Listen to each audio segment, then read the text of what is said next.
ఒక సమస్య ఏర్పడడం గొప్పతనం కాదు. కలియుగ ప్రవేశం జరిగితే దానికి పరీక్షిత్ మహారాజు గారు ఒక్కడే కాదు దానివల్ల ప్రభావితుడైన వాడు. కలియుగంలో ఉన్నటువంటి మనం అందరం కూడా కలిచేత బాధింపబడుతున్న వాళ్ళని. కాబట్టి ఇప్పుడు కలి బాధ నుంచి తప్పుకోవడానికి మార్గం ఏదైనా ఉంటుందా, ఇది చెప్పేవాడు ఎవరైనా ఉండాలి. కలి వస్తే ఎలా ఉంటుంది, ఇన్ని బాధలు పెడతాడు, ఇవన్నీ అసలు యథార్థంగా ఎలా ఉంటుందంటే గోంగూర పప్పు అన్నం తింటున్న వాడి దగ్గరికి వెళ్ళి గోంగూర పప్పు తింటే ఎలా ఉంటుందో చెప్పినట్టు ఉంటుంది. కలి బాధలు మనకి తెలియనిటి పడుతున్నవే కదా. కొత్తగా కలి పురుషుడు ప్రవేశిస్తే ఇలా ఉంటుందండి అంటే బహుశా ఈ బాధలన్నీ దానివల్ల అని తెలుస్తుందేమో తప్ప, కడుపు నొప్పితో ఉన్నవాడికి కడుపు నొప్పి ఎందుకు వచ్చింది అంటే మీ కడుపులో చిన్న పుండు వేసిందండి దానివల్ల వస్తోంది నొప్పి అంటే ఏమిటి దానివల్ల ప్రయోజనం, అంతకు ముందు నొప్పి ఉంది ఇప్పుడు నొప్పి ఉంది కాబట్టి పుండు ఉందని తెలిసిందంతే. అలా బాధలు ఎందుకు వస్తున్నాయి అంటే ప్రధానంగా అంటే ఈ యుగంలో మనస్సు ఎందుకు ఈశ్వరుడి దగ్గర ఉండట్లేదు అంటే కలి యొక్క ప్రభావం ఎక్కువగా ఉండడం చేత. అది చెప్పడం పెద్ద విషయం కాదు, కానీ కలి ప్రవేశము జరిగిన తరువాత మనకి ఈశ్వరుని యొక్క పాదముల యందు విస్మృతి లేని భక్తిని పొందడానికి కావలసినటువంటి మార్గములు కానీ, లేదా కలియుగ ప్రవేశము తర్వాత కలి ప్రభావం మన మీద ప్రసరించకుండా ఉండడం కోసమని మనం చెయ్యవలసినటువంటి ప్రయత్నాన్నైనా చెప్పగలిగినటువంటి సమర్థుడు ఒకడు రావాలి. అటువంటి సమర్థుడు వచ్చాడు. ఆయన శుకుడు. ఆ శుకబ్రహ్మ మహానుభావుడు వచ్చి కూర్చుని పరీక్షిత్ మహారాజు గారితో మాట్లాడడం ప్రారంభం చేశాడు. శుకమహర్షిని చూసి అర్ఘ్యపాద్యాదులు ఇచ్చి కూర్చోబెట్టారు. మీరు ఇక్కడ ఒక విషయాన్ని కొంచెం అంటే నేను తరచూ విశ్లేషణ చేయడానికి ఒక కారణం ఉంది.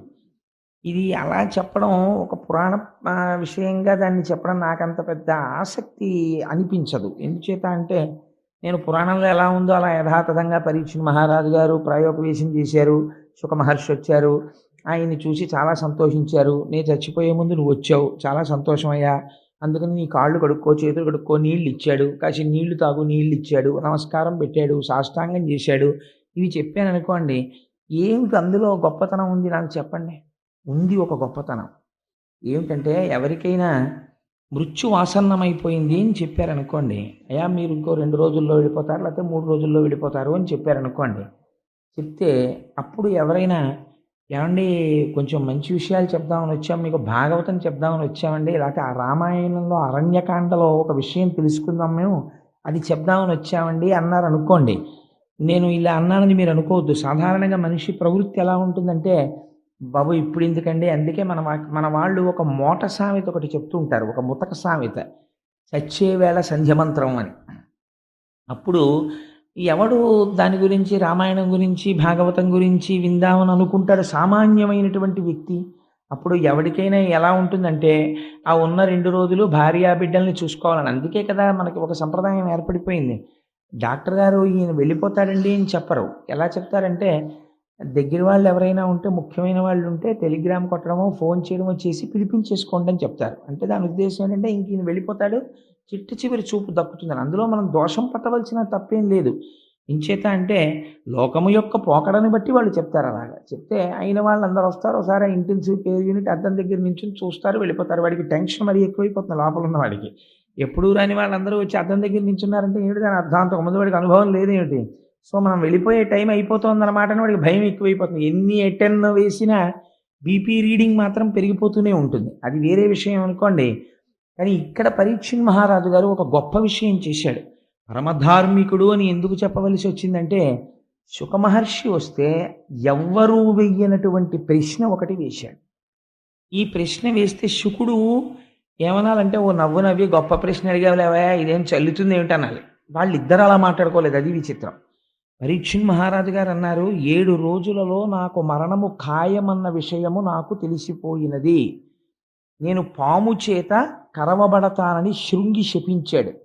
శృంగి నన్ను శపించాడని నేను ఎంత మాత్రమో ఖేదపట్టలేదు. కానీ నేను దేనికి బాధపడుతున్నానంటే పరమధార్మికులైనటువంటి పాండవుల వంశంలో జన్మించినటువంటి వాడై తపస్సు చేసుకుంటున్నటువంటి బ్రాహ్మీమూర్తి అయ్యున్నటువంటి ఒక మహర్షి యొక్క మెడలో మృత సర్పమును వేశాను.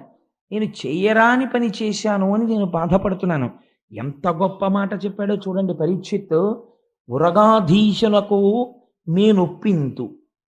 నేను శృంగి నన్ను ఎలా శపించాడో అలాగే ఈ శరీరాన్ని తీసుకెళ్ళి ఆ పాముకి అప్పజెప్పేస్తాను. మీరు ఆ మాటలు కొంచెం జాగ్రత్తగా వినాలి. వృగాధీశ విషానలంబునకు మే నొప్పింతు శంకింపను ఈశ్వర నిర్ణయము మారదు.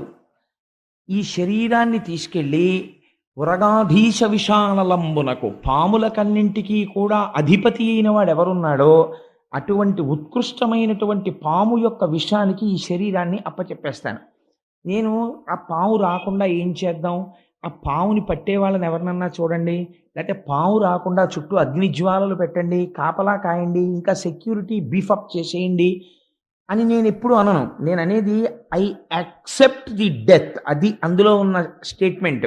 నేను మరణమును అంగీకరించుచున్నాను. ఉరగాధీశ విషానలంబునకు మేనొప్పింతు శంకింప ఈశ్వర నిర్ణయము, ఈశ్వర సంకల్పము నేడు మానదు. ఈశ్వరుడు ఏది సంకల్పం చేశాడో అది ఇవాళ మారిపో అంటే మారేది కాదు. భవిష్యజ్జన్మ జన్మంబులన్ హరి చింతారతియున్ హరి ప్రణుతి భాషాకర్ణ నాసక్తియున్ హరి పాదాంబుజ సేవయున్ కల్గు మీరర్థిన్ ప్రసాదింపరే. ఇది అడిగాడు ఆయన. అక్కడికి ఎందరో ఋషులు వచ్చారు. వాళ్ళని ఆయన అడిగిన విషయం ఏమడిగాడంటే, నేను వృగాధీశ విషానలంబునకు మేనొప్పింతు శంకింప ఈశ్వర సంకల్పము నేడు మానదు. ఈశ్వరుడు ఏమి సంకల్పం చేశాడో ఆ సంకల్పం జరుగుతుంది. ఈ మాట చెప్పడానికండి ఇలా పద్యం రాయాలన్నా, వ్యాసుడి హృదయాన్ని అర్థం చేసుకొని యథాతథంగా తెలుగులో ఇలాంటి మాటలు పడాలన్నా రామచంద్రమూర్తి అనుగ్రహం ఉంది కాబట్టి పడ్డాయి. సాధారణంగా మృత్యు వచ్చేస్తోంది అంటే ఒక రోగం కారణం చెప్తాం. ఆ రోగానికి కారణం ఏం చెప్తా అంటే, మీరు అలా ఉండకుండా ఉండాల్సిందండి, మీరు అలా చేయకుండా ఉండాల్సింది, మీరు అశ్రద్ధ చేసేసారు, మీరు అక్కడికి వెడితే బాగుండేది, మీరు ఇక్కడికి వెడితే బాగుండేది అంటాడు. తప్పించి మరణము ఆసన్నం అయిపోతోంది, దానికి ఒక కారణము చూపించాలి కాబట్టి ఒక వ్యాధి కనపడుతోంది కాబట్టి 1,000,000 మంది వైద్యులు కూడి వచ్చిన కాని మరణమయ్యడి వ్యాధి మాన్పలేరు. ఈ శరీరం వెళ్ళిపోవడానికి మూట సర్దేసుకుంటోంది కాబట్టి ఇది ఈశ్వర సంకల్పము. కాబట్టి శరీరమును డొల్ల చెయ్యడానికి ఈశ్వరుడు రోగమును పంపించాడు. కాబట్టి ఇది వెళ్ళిపోవడానికి సిద్ధపడిపోతోంది. నేను దీన్ని వెళ్ళిపోవడానికి అంగీకరిస్తున్నాను. ఈశ్వరుడు యొక్క సంకల్పము మారదు, ఇది వెళ్ళిపోతుంది అన్న మాట ఎన్ని కోట్ల మందిలో ఏ ఒక్కడంటాడో నాకు చెప్పండి. పరీక్షిత్ అంటున్నాడు ఇవాళ. వృగాధీశ విషానలంబునకు మేనొప్పింతు శంకింప ఈశ్వర సంకల్పము నేడు మానదు. కానీ ఆయన అడుగుతున్నది ఏమిటంటే, నేను చచ్చిపోకుండా చూడండి అని నేను ఎవరిని అడగను, నన్ను రక్షించమని నేను అడగను. పోని ఏమంటే ఆ శాపం ఇచ్చాడు కదా, శృంగి కాళ్ళు అట్టుకుంటే పోనీ ఆ శాపం ఏమైనా వెనక్కి తీసుకుంటాడా, లేకపోతే దీన్ని ఇంకొక రకంగా మార్చే అవకాశం ఉంటుందా, లేకపోతే దీనికన్నా పైకోర్టు లాంటిది ఏమైనా ఉంటుందా, అక్కడికి వెడితే ఏమైనా కొంచెం మార్పు చేస్తారా, నేను ఎలాగో అలా బతికేస్తే సరిపోతుందా, ఇంత తప్పు చేసినా నేను బతికేస్తే చాలండి. ఈ చౌకబారు మాటలు పరీక్షిత్ మాట్లాడటం లేదు. ఆయన మాటల్లో ఎంత ధృతి ఉందో మీరు చూడండి. ఆ ఒక్క పద్యం పరీక్షిత్ యొక్క హృదయమును, పరీక్షిత్ యొక్క సంస్కారాన్ని ఆవిష్కరిస్తుంది. ఆయన అడుగుతున్నది ఏమిటి అంటే, భవిష్యజ్జన్మ జన్మంబులన్, నాకు భవిష్యత్తులో, భవిష్యత్ అంటే ఏంటి, ఇప్పుడు ప్రస్తుతం ఉన్నది కలియుగమే కదా, మళ్ళీ ఉత్తర జన్మ తీసుకున్నప్పుడు నాకు జన్మము వచ్చినప్పుడు నాకేం కావాలి, హరి చింతారతియున్, నా మనస్సు ఎప్పుడూ శ్రీ మహావిష్ణువునే స్మరిస్తూ ఉండాలి. హరి ప్రణుతి, స్మరించడం కాదు, ఎక్కడైనా స్వామివారి ఉత్సవమూర్తి కనపడ్డా, దేవాలయం కనపడ్డా, స్వామి దేవాలయం కనపడ్డా గభాల శిరస్సు ఉంచి ఇలా నమస్కరించగలిగినటువంటి సంస్కార బలం నాకు కావాలి. అందుకని హరి చింతారతియున్, హరి ప్రణుతి, భాషాకర్ణనాసక్తియున్. ఎంత గొప్ప మాట చూడండి. అది బాగా చెప్పేవాడు దొరకాలని ఆయన అనలేదు. ఆయన ఏమన్నాడంటే భాషాకర్ణనాసక్తియున్. ఆ స్వామి గురించి 4 మాటలు చెప్పేవాడు దొరికితే చాలు, పరిగెత్తుకుంటూ వెళ్ళి వినేటటువంటి జిజ్ఞాస నాకు కలుగుగాక. అందుచేత భాషాకర్ణనాసక్తియున్, హరి పాదాంబుజ సేవయున్, నిరంతరము ఈశ్వరుడు యొక్క పాద సేవనము చేయగలిగినటువంటి కర్మేంద్రియములు కావాలి. అర్ధిన్ నాకు నేను అర్థిస్తున్నది అది, నాకు అవి కలిగేటట్టుగా మీరందరూ నన్ను అనుగ్రహించరా, నాకు ఆశీర్వచనం చెయ్యరా అని అడుగుతున్నాడు. అడుగుతున్న సమయంలో ఎక్కడ ప్రాయోపవేశం చేశాడు? ఉత్తర జన్మలో తనకి ఉత్కృష్టమైనటువంటి జన్మ కోసమని ఆయన అడగలేదు. ఆయన అడిగింది ఏ జన్మలో ఉన్నా, ఏ శరీరములో ఉన్నా కావలసినవి ఏమిటి ఇవి అడిగాడంతే పరీక్షిత్.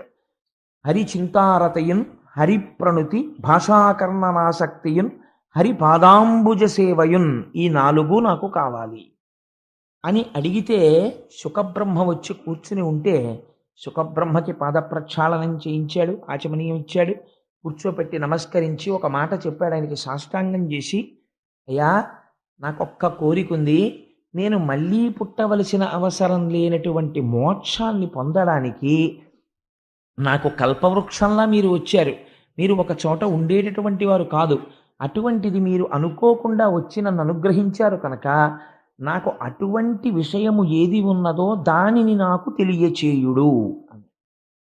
మీరు ఈ విషయాన్ని కొంచెం జాగ్రత్తగా మీరు వింటే భాగవతంలో పరీక్షిత్తు వేసిన ప్రశ్న ఎవరి కోసం వేశాడో, శుకుడు ఎప్పుడు వస్తాడో మీకు అర్థమైపోతుంది. శుకుడు రావడమే పవిత్రం అండి భాగవతంలో. మనకి కూడా చెప్పేవాడికి సమర్థత లేకపోయినా వినేవాళ్ళు ఇంత కుతూహలంతో వింటున్నారని చెప్పి మనకందరికీ దర్శనమివ్వడానికి కూడా శుకబ్రహ్మ వస్తున్నారు. ఎప్పుడు వస్తున్నారో తెలుసా అండి? భీష్మ ఏకాదశి నాడు మధ్యాహ్నం దర్శనం ఇవ్వబోతున్నారు. ఎలా ఇవ్వబోతున్నారని మీకు అనుమానం వస్తుందేమో. మనం విష్ణు సహస్రనామ స్తోత్ర పారాయణం పూర్తి చెయ్యగానే ఆ రోజున శుకబ్రహ్మ వచ్చి మనకి దర్శనమిస్తారు. కావాలంటే మీరు చూడండి. ఇక్కడ విశ్వాసం ఉండాలి, కానీ వారు శుకబ్రహ్మయే. ఎందుకో తెలుసా అండి?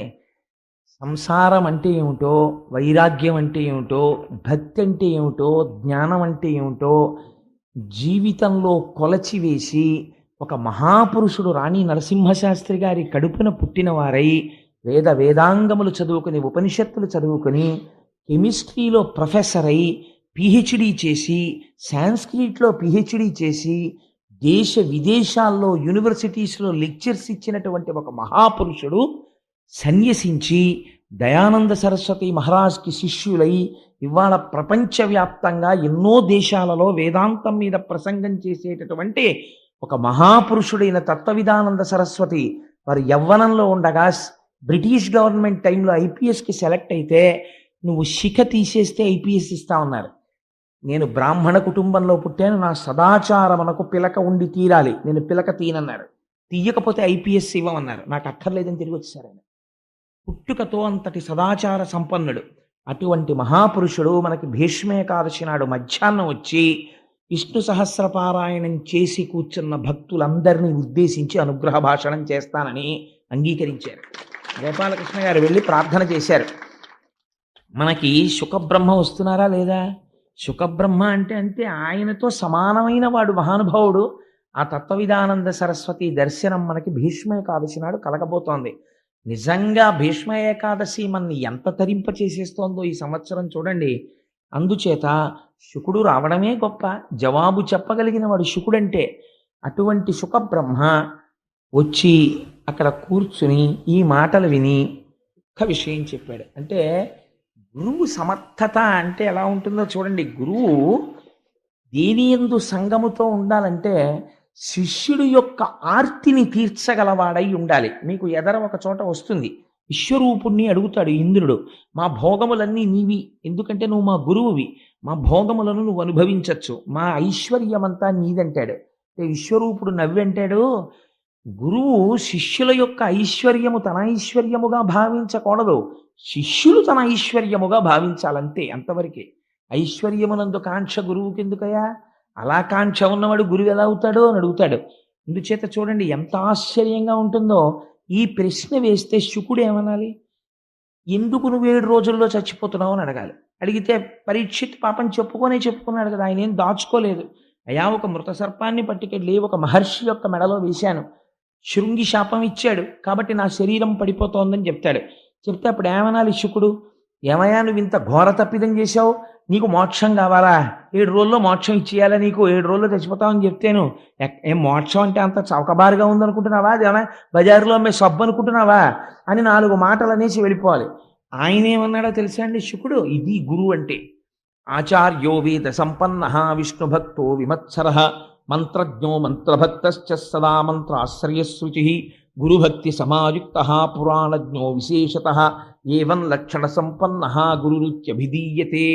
గురువు అనేటటువంటి వాడు గుకారశ్చంధకారశ్చారుకారస్తన్నిరోధకృత్ అంధకార వినాశిత్వాత్ గురురుత్యభిధీయతే. గురుగీతలో పరమశివుడు పార్వతీదేవితో చెప్తాడు, గురువు అంటే ఎవరో తెలుసా? సంతతము ఎవరి వాక్కు అజ్ఞానమును దహించి వేస్తుందో, ఎవరు సమస్త పురాణ సారములను కూడా వడబోసి అలవోకగా అర్థమయ్యేటట్టు చెప్పగలిగినటువంటి వాక్ నైపుణ్యమును పొంది ఉన్నాడో, ఎవరు తన నిత్య జీవితములో అనుష్ఠాన పర్యంతము వరకు భగవద్భక్తిని సాధించుకుని ఉంచుకున్నాడో వాడు గురువు. అందుకే అనేక జన్మ సంప్రాప్త కర్మబంధ విదాహిని అని కొన్ని కోట్ల జన్మల నుంచి మన వెంట తరువుకుని వస్తున్నటువంటి కర్మ పాశములను మనం సంపాదించుకున్నటువంటి పాప రాశి ధ్వంసమైపోవడానికి కావలసినటువంటి మార్గమును ఎవడు ఉపదేశం చేస్తాడో వాడు మాత్రమే గురువు. అందుచేత అనేక జన్మ సంప్రాప్త కర్మబంధ విదాహినే జ్ఞానానల ప్రభావేన తస్మై శ్రీ గురవే నమః. గురువు పైకి భౌతికమైన శరీరంతో కనపడుతుంటాడు, కానీ ఆయన జ్ఞానానల ప్రభావేన జ్ఞానమనేటటువంటి అగ్నిహోత్రముగా ఉంటాడు. ఆయన ఎప్పుడూ ఆయనలోంచి జ్ఞానాగ్ని వెదజల్లుతుంటుంది. అటువంటి ఒక బర్నింగ్ వాల్కెనో లాంటి వాడు ఆయన. అటువంటి వాడు గురువు అంటే. అందుకని గురువు శిష్యుడి యొక్క ప్రశ్నని చూసి అవతల వారు నిరుత్సాహపడేటట్టు మాట్లాడకూడదు. ఎంత అందంగా అన్నాడో చూడండి. వెంటనే శుకుడు అంటాడు, ఇతపూర్వం ఎన్నడూ నేను ఎక్కడా పాలు పితికినంత సేపు కన్నా ఉండనయ్యా. ఇవాళ నీ కోసం నేను ఎలా ఉంటాను? మృత్యుముఖంలో ఉన్నామని నేను ఉంటానా? నేను ఉండను అనలేదు. ఉంటాను 7 రోజులు నీ కోసం అని అనలేదు. తన గురించి తానేమీ చెప్పుకోలేదు. ఆయన చేసిన పని ఏమి అంటే ఒక్క మాట చెప్పాడంతే. ఎంత ధైర్యం వచ్చేస్తుందో చూడండి శిష్యుడికి. నీకు నేను ఒక విషయం చెప్తాను పరీక్షిత్, జాగ్రత్తగా విను. పూర్వం ఖట్వాంగుడు అనబడేటటువంటి ఒక రాజు ఉండేవాడు. ఆ ఖట్వాంగుడు అనబడేటటువంటి రాజు దేవతలకి సాయం చెయ్యడం కోసమని యుద్ధం చెయ్యడానికని భూమిని విడిచిపెట్టి రథానికి స్వర్గలోకానికి వెళ్ళి రాక్షసులతో యుద్ధం చేశాడు. చాలా దీర్ఘకాలము పోరు సాగింది. రాక్షసులు ఓడిపోయారు. ఓడిపోయిన తరువాత దేవతలందరూ ఖట్వాంగుణ్ణి అభినందించారు.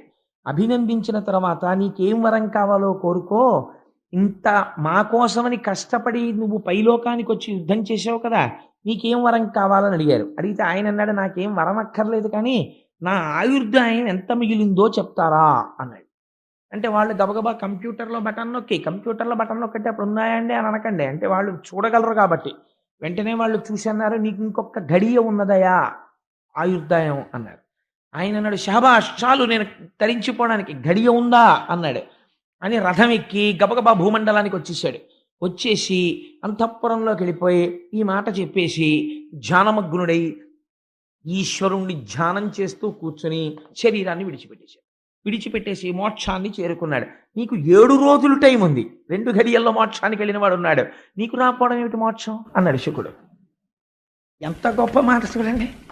ఇలా మాట్లాడిన వాడు గురువు. అంతేకాని అదే కష్టం అండి, అవన్నీ ఎలా అవుతాయండి, మీకు చేయలేరండి, అవన్నీ చాలా కష్టం అండి బాబు, మోక్షం అంటే అది అంత తేలిక అనుకుంటున్నారా అని భయపెట్టేయడానికి గురువు ఎందుకండి? ఇంకా ఉత్సాహాన్ని ప్రోధి చేయడానికి ఈశ్వరుడు సర్వకాలములయందు ఆర్తితో నువ్వు పిలిస్తే పలకడానికి సిద్ధంగా ఉన్నాడయా అని పునశ్చోత్తమ సంత్వవాది మళ్ళీ మళ్ళీ మంచి మాటలు చెప్పి భాగవతుల్ని భక్తుల్ని భగవంతుడికి దగ్గర చేర్చేటటువంటి ప్రయత్నం చేసేవాడెవడో ఆయన గురువు. అంతేగాని తన పాండితీ ప్రకర్షని ఆవిష్కరించడం కోసం పెద్ద పెద్ద విషయాలన్నీ తీసుకొచ్చి చెప్పేసి అయితే ఇంకా మన జీవితంలో మనకి ఇవేం అర్థం కావురా, అనవసరం అని చెప్పి వాళ్ళు చిన్నబుచ్చుకుని వెళ్ళిపోయేటట్టుగా చేసినవాడు గురువు కాడు. శుకుడు తలుచుకుంటే చాలా గహనంగా చెప్పగలడు, కానీ ఆయన అలా చెప్పలేదు. ఎంత అందంగా మాట్లాడాడో చూడండి. భాగవతానికి ఉన్న గొప్ప లక్షణం మీరు ఒక్కటి గమనించాలి. పరీక్షిత్ ఎవరికి ప్రతినిధో తెలుసా అండి? 7 రోజులలో మరణించే వారందరికీ పరీక్షిత్ ప్రతినిధి. 7 రోజులలో మరణించే స్వభావం ఉన్న వాళ్ళు ఎవరు? ఈ సమస్త జగత్తుకి అదే పరిణామం. ఎందుచేత అంటే ఆయన దేశాన్ని ఏలినవాడు కావచ్చు, మహాజ్ఞాని కావచ్చు, గొప్ప చిత్రకారుడు కావచ్చు, కవి కావచ్చు, పండితుడు కావచ్చు. ఎవరైనా ఎంతకాలం బ్రతుకుతారు అంటే 7 రోజులే. ఎందుకంటే 8వ రోజు లేదు చచ్చిపోవడానికి. చచ్చిపోతే ఆది సోమ మంగ బుధ గురు శుక్ర శని 7 రోజుల్లోనే చచ్చిపోవాలి. కాబట్టి ఎవరికైనా ఎన్ని రోజులు మిగిలాయి? 7 రోజులే మిగిలాయి. కాబట్టి 7 రోజులలో మోక్షాన్ని పొందడానికి ఏం చెయ్యాలని పరీక్షిత్తు వేసిన ప్రశ్న అందరి తరపున పరీక్షిత్ వేసేసినట్టే. ఇప్పుడు శుకుడు చెప్పింది ఎవరికి చెప్పినట్టు? అందరికీ చెప్పేసినట్టే. ఇప్పుడు పరీక్షిత్ అందుకున్నట్టు అందుకున్నవాడు ఎవడో వాళ్ళందరూ పరీక్షిత్తుల మోక్షాన్ని పొందుతారంతే. అంతే అక్కడ ఉన్నటువంటి విషయం. మీకు భాగవతంలో ఉన్న గొప్ప రహస్యం ఏమిటో తెలుసా అండి? ఒక ఆయన్ని 7 రోజుల్లో చచ్చిపోతావు రా అన్నారు. 7 రోజుల్లో నేను ఏం చేస్తే మళ్ళీ పుట్టనని మోక్షం పొందాడు ఒక ఆయన. నువ్వు 8వ గర్భానికి చచ్చిపోతావు ఈ అమ్మాయికి అన్నారు ఒక ఆయన్ని. 8వ గర్భానికి నేను చచ్చిపోతానేమోనని బెంగ పెట్టుకుని ప్రతి నిమిషం చచ్చిపోయి ఆఖరిలో చచ్చిపోయి బతికాడు ఒక ఆయన కంసుడు. కాబట్టి ఈయనకన్నా ఆయనకి ఎక్కువ టైం ఉంది, కానీ ఆయన చచ్చిపోతూనే ఉన్నాడు ప్రతి క్షణం చావుకి భయపడి. ప్రపంచంలో చావుకి భయపడడం అంత వెర్రితనం ఇంకొకటి లేదు. ఎందుచేత చావుకి భయపడి మీరు ఎంత దూరం పారిపోగలరు? పోనీ అది ఎప్పుడు వస్తుందో తెలుసా అంటే తెలియదు. శుకుడు చెప్తాడు, అసలు మరణమనేటటువంటి దానికి ప్రధాన కారణమేమి? మరణమనేటటువంటి దాన్ని ఢీకొట్టడానికి కావలసిన ప్రయత్నము చేయకపోవుటయే. మీరు ఒకటి ఆలోచించండి, ప్రతి జీవి కూడా ప్రత్యేకించి మనుష్యుడు ఏం చేస్తాడు? నేను నా సొంతంగా చెప్పట్లేదు, శుకుడు చెప్పిన మాటలు చెప్తున్నాను. ఒక పొయ్యి, ఒక రోలు, ఇవి శుకుడు వాడిన మాటలు. ఒక పొయ్యి, ఒక రోలు, ఒక భార్య, కొందరు బిడ్డలు, కుటుంబము, సంసారము, ఇవి దేనికి పనికొస్తాయి? తన జీవనయాత్ర సాగించుకోవడానికి పనికొస్తాయి. ఎందుకనంటే రొయ్యి పోలు ఆ రోలు పొయ్యి అని ఎందుకు వాడాడంటే బహుశా ఆ రోజుల్లో ధాన్యం తెచ్చుకుని దంచుకుని ఉడికించుకునేవారు కాబట్టి. ఇవి 2 దేహయాత్ర సాగించడానికి. కాబట్టి ఇప్పుడు రెండోది ఏమిటి? ఒక భార్య, కొంతమంది బిడ్డలు. ఇంక ఈ నిరంతరము దేని గురించి ఆలోచన చేస్తాడో శరీరము యొక్క పటుత్వము సన్నగిల్లిపోతూ ఉంటుంది, శరీరము ముడతలు పడిపోతూ ఉంటుంది. తన తర్వాత తరం వచ్చేసింది, కొడుకు పెద్దవాడైపోయాడు, ఇప్పుడు ఆయన పనులు ఆయన చూసుకోగలడు. ఈయన కన్నా సమర్థవంతంగా ఆయన చూడగలడు. ఈయన తాళం తీసి తాళం చెవులు ఎక్కడెట్టాడో తెలియదు. అపార్ట్మెంట్ కిందకి వెళ్ళిపోయిన తర్వాత తాళం వేసామంటావా అంటాడు. అంటే మెల్లిమెల్లిగా జ్ఞాపక శక్తి తగ్గిపోతోంది. అయినా సరే ఇంకా కొడుకు జీతం పట్టుకొచ్చిస్తే కుటుంబ పోషణ తను చెయ్యాలని, అన్నీ తనకి తెలియాలని ఒక భ్రాంతి. మీరు ఒకటి శుకుడు చెప్పాడని కాదు, నిజాయితీగా ఒకటి ఆలోచన చేసే ప్రయత్నం చేస్తే బాల్యంలో ఉంటాం, అప్పుడు మనకేం తెలియదు, చాలా హాయి. ఒక వయస్సు వచ్చేస్తుంది, వచ్చిన తర్వాత ఒక అభిప్రాయం వస్తుంది, ఇది కాదు నేను ఇది చదువుకుంటాను అని. ఆ తర్వాత పెళ్ళి. ఇప్పుడు పెద్దలు నిర్ణయించినారు కానా అని శుభలేఖలో వేస్తాం, కానీ నిజంగా పెద్దలు నిర్ణయించేస్తే చేసేసుకునే అంత పుణ్యాత్ముడు ఎవడు ఏం లేడు.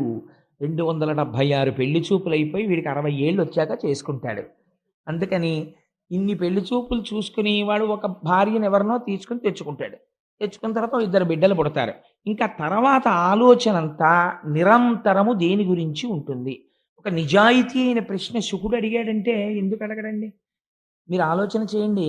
మనకి ఉన్నటువంటి చాలా గొప్ప లక్షణం ఏంటంటే పూజ గది అని ఒక గది ఉంటుంది మనకి. మనకి చాలా పెద్ద రిలీఫ్ ఎక్కడొస్తుందంటే పొద్దున్న ఒక్క 10 నిమిషాలు అందులో కూర్చుంటే చాలు, ఇంకా దాని గొడవ మళ్ళీ మర్నాటి వరకు లేదు. మిగిలిన వాటితో ఇలా ఉండదు. అన్నం తిన్నాడు అనుకోండి, మళ్ళీ ఎవరో జంతికలు ఎట్టుకొచ్చారనుకోండి, 4 ముక్కలు ఇలా పడే అంటాడు. అదేంటి తిన్నాను కదా అన్నం ఇప్పుడు ఎందుకు 3 గంటలకు పెడుతూ కానీలే అనడు. లేకపోతే ఎవరో మినపసున్ను అట్టుకొచ్చారనుకోండి, అవి ఎంత బాగా చేశారో అనండి మినపసున్ను అన్నారనుకోండి, ఏదో మినపసున్ను పెట్టు అంటాడు. ఇప్పుడు ఎందుకు రాత్రి భోజనంలో వేయి అనలేడు. ఇంద్రియములకు లొంగుతాడు. ఏది పోతన గారి భాగవతం బట్రా ఖాళీగా ఉందని ఇంకోసారి చదువుకుంటాను అధ్యాయం అనలేడు. చదివేశాను కదండి అదంతాను అంటాడు. లేకపోతే సుందరకాండ చెప్తున్నారండి అన్నారు అనుకోండి, ఆయనకి ఏం పనండి బాబా, అస్తమానం సుందరకాండ చెప్తాడు, ఇప్పటికి ఎన్ని మాటలు చెప్పాడో, ఎన్ని మాటలు విన్నామో, సుందరకాండ అంతా నాకు వచ్చాను, సుందరకాండకి నేను ఇది ఏంటంటాడు. విశ్వనాథ సత్యనారాయణ గారు రామాయణ కల్పవృక్షంలో దెప్పి పొడిచాడు, తిన్నా అన్నం తింటం లేదా, చేసిన సంసారం చెయ్యట్లేదా, చదివిన రామాయణం చదవడానికి నీకు వచ్చిన తెగులు ఏమిటని అడిగాడు ఆయన. అందుకని మనకి భగవత్ సంబంధమైన విషయం దగ్గరికి వచ్చేటప్పటికి ఒక విముఖత, పూజామందిరంతో ఉండేటటువంటి సంబంధం అన్నిటికన్నా బాగా ఎక్కడ తగ్గిపోతుందో తెలుసా అండి? వృద్ధాప్యంలోనే. ఎందుకంటే చెప్పడానికి ఒక సాకు ఒకటి దొరుకుతుంది. మోకాళ్ళ నొప్పులు కదండీ! వెళ్ళినా కూర్చోలేను కోడలు దీపం పెడుతుంది అంటాడు. మరి పోనీ విష్ణు సహస్రం చదువుతారా అండి? అంటే నాకు నోటికి రాదండి. చదువుదాం అంటే ఇప్పుడేంటంటే విశ్వం విష్ణుర్వషట్కారో అంటానా కళ్ళమ్మ నీళ్ళొచ్చేస్తాయి. కనపడదు. టీవీ చూడటానికి కనపడుతుంది. అది విచిత్రం.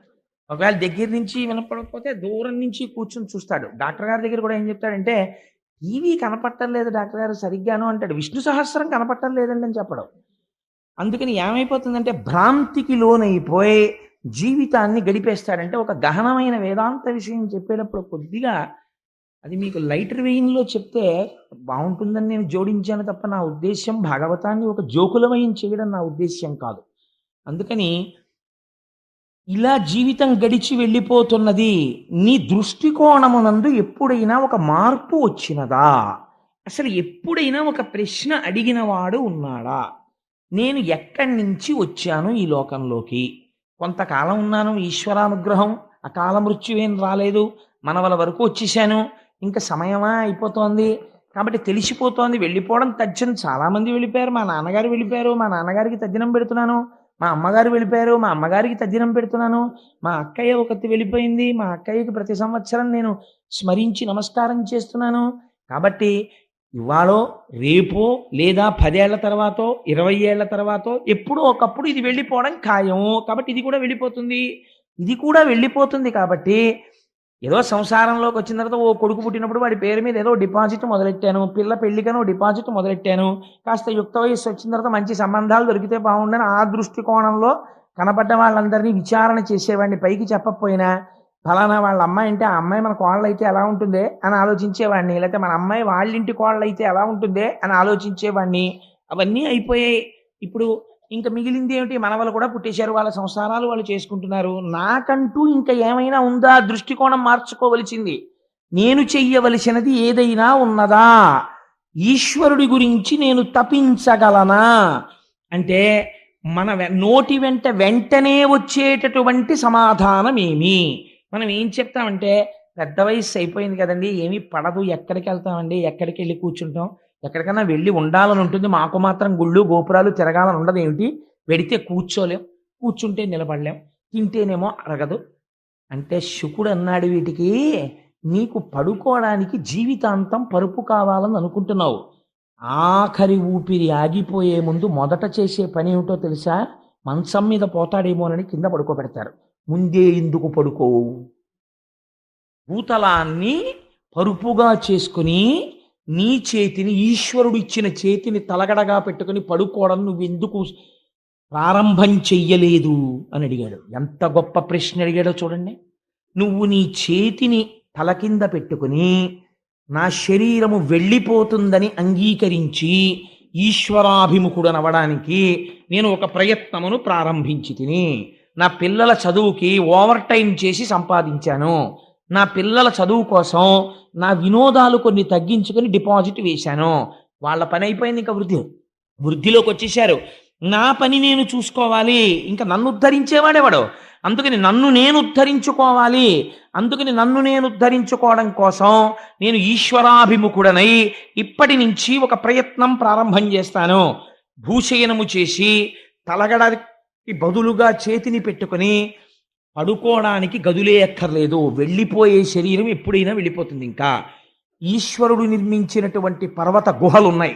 ఆ గుహలోకి వెళ్ళి ప్రశాంతంగా నువ్వెందుకు తప్పించలేవు? చెట్లకి పండిన పళ్ళు అరణ్యములలో వేలాడుతున్నాయి. నమ్మిన వాడికి పెట్టడం ఎలాగో ఈశ్వరుడికి తెలుసు. నువ్వెందుకు అది తెచ్చుకుని ఈశ్వరుడిచ్చిన దానితో జీవితాన్ని గడుపుకుని ప్రశాంతముగా బ్రతకలేవు? నేను ఈ మాటని ఆధునికమైనటువంటి భాషలోకి మార్చాననుకోండి, నువ్వు లంపటాన్ని, ఇంద్రియ లౌల్యాన్ని, లేనిపోని అహంకారాన్ని తగ్గించుకుని నీ గతం గురించి మాట్లాడడం తగ్గించేసి ప్రయత్నపూర్వకంగా ఈశ్వరుడి గురించి ఎందుకు మాట్లాడవు? 50 ఏడు వచ్చిన దగ్గర నుంచి వచ్చేటటువంటి గొప్ప అవలక్షణం ఏమిటో తెలుసా అండి? వాచాలత్వము. దేని గురించి మాట్లాడతాడో తెలుసా? మీరు వెళ్ళి కదపండి. తనంత వాండి తానన్నటువంటి ఒక అహంకారాన్ని పెంచి పోషించుకుంటాడు. నేనండి 73లో సర్వీస్లో ఉండగా ఒక ఆఫీసరు నన్ను పిలిచి ఎందుకు ఇలా రాశావన్నాడు. నేను కేకలేస్తే బీపీ వచ్చి పడిపోయాడండి అంటాడు. ఇవన్నీ తన సాధితముల కింద చెప్పుకుంటాడు. అంతేకాని నా వయస్సులో ఉండగా నేను అలా ప్రవర్తించాను అని క్షమార్పణ చెప్పడు. ఇవి తన మనవలకి చెప్పుకుంటాడు, తన కొడుకులకి చెప్పుకుంటాడు. ఈఎక్స్ అని బోర్డు ముందు పెట్టి, లేకపోతే బ్రాకెట్లో ఆర్ఈటీడీ అని పెట్టుకుని, ఎప్పుడో చేసి వదిలేసిన ఉద్యోగం ఒకటి బోర్డు మీద పెట్టి, ఇంకా ఏదో లేనిపోయినటువంటి ఆభిజాత్యాలన్నీ తెచ్చి ఒంటికి పెట్టి, ఇంకా సుఖంగా ఇంకా సుఖంగా ఇంకా సుఖంగా దీన్ని ఉంచుదామని అనుకుంటాడు. ఎంత సుఖంగా దీన్ని ఉంచుదామని నువ్వు అనుకుంటున్నావో అంత వెళ్ళిపోయేటటువంటి సమయం ఆసన్నమైనప్పుడు ఎన్ని సుఖాలు తీసుకొచ్చి ఎక్కడ పెట్టినా నువ్వు సంసారమునందు సాధించిన ఏ ఉపకరణము చేత నీవు మరణమును తప్పించుకొనజాలవో శుకుడు తీర్పు చెప్పాడు. నీ భార్య కానీ, నీ బిడ్డలు కానీ, మనవలు కానీ, నీ క్వాలిఫికేషన్ కానీ, నీ వాహనాలు కానీ, నీ ఉద్యోగం కానీ, నువ్వు సంపాదించిన డబ్బు కానీ ఇవేమీ రావు. శంకరాచార్యుల వారు వాత పెట్టి చెప్పారు. కింవానేన ధనేన వాజికరిభిప్రాప్తేన రాజ్యేన కింవా పుత్ర కళత్ర మిత్ర పశుభిర్దేహేన గేహేన కిం జ్ఞాతైతక్షణభంగురం సపతిరోత్యజ్యం మనోదూరతః స్వాత్మార్థం కురు వాక్యతో భజ భజ శ్రీపార్వతీ వల్లభం. నేననుకున్నటువంటి ఈ శరీరమే రాకుండా కట్టెదుట అగ్నిహోత్రములో కాలి దోషుడు బూడిదైపోతుంది ఒక్క అరగంటలో. ఏది నామరూపాలు, ఒక ఫోటో మిగిలిపోయింది అంతే. అది కూడా వాడు పెట్టుకోకపోతే ఏ గొడవ లేదు. కాబట్టి ఏమైపోయింది? ఇంత ఆభిజాత్యం పోయిందంతే. ఎక్కడికి వెళ్ళిపోయావు? గుర్తించని కారణము చేత మళ్ళీ వెళ్ళిపోయి హీనోపాధులలోకి వెళ్ళిపోతున్నావు. దేని కొరకు ఈ అహంకారం? నీలా ప్రశ్న వేసిన వాడు ఏడి అని అడిగాడు పరీక్షిత్. అందుకని నువ్వు ఈశ్వరాభిముఖుడవు కా. నిన్ను రక్షించేది ఏదైనా ఉంటే ఏదో తెలుసా? ఇంకా నీకు సంబంధించినటువంటి ఈ ఎక్స్ ఏవి నిన్ను రక్షించవు. మరి ఏవి రక్షిస్తాయి? నువ్వు పట్టుకోవలసినటువంటిది ఈశ్వరుడి యొక్క పాదములను. వివేకము తెలుసుకో అని చెప్పాడంతే శుకుడు. వివేకం అనగానేమి? ఇంతకాలము ఏ ఇంద్రియ లంపటమునందు పడి ఉన్నావో దానినే పట్టుకొని ఆ సంసారమునే పట్టుకుంటే మృత్యువుని తప్పించుకోవడము సాధ్యము కాదు. మరి మృత్యువుని ఎలా తప్పించుకోగలవు? ఈశ్వర పాదములు పట్టుకో. ఈశ్వర పాదాలు పట్టుకుంటే మృత్యువు రాదా అండి అని మీరు అడగచ్చు. మృత్యువు రాదు.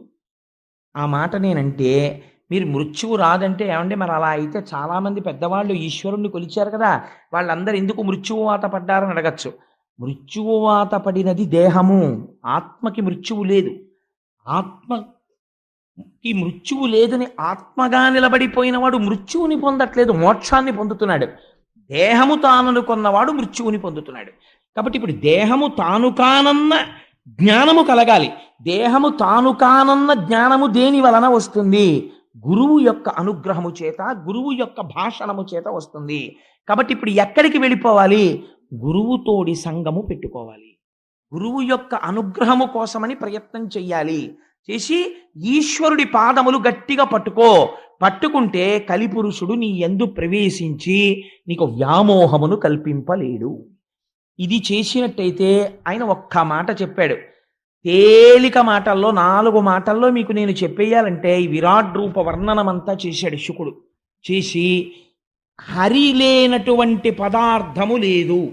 ఋషులు, సముద్రములు, భూమి, పంచమహాభూతములు ఇవన్నీ కూడా ఈశ్వరుడి యొక్క అంగాంగములై ఉన్నాయి. కాబట్టి ఎక్కడ చూసినా ఉన్నది ఈశ్వరుడు ఒక్కడే.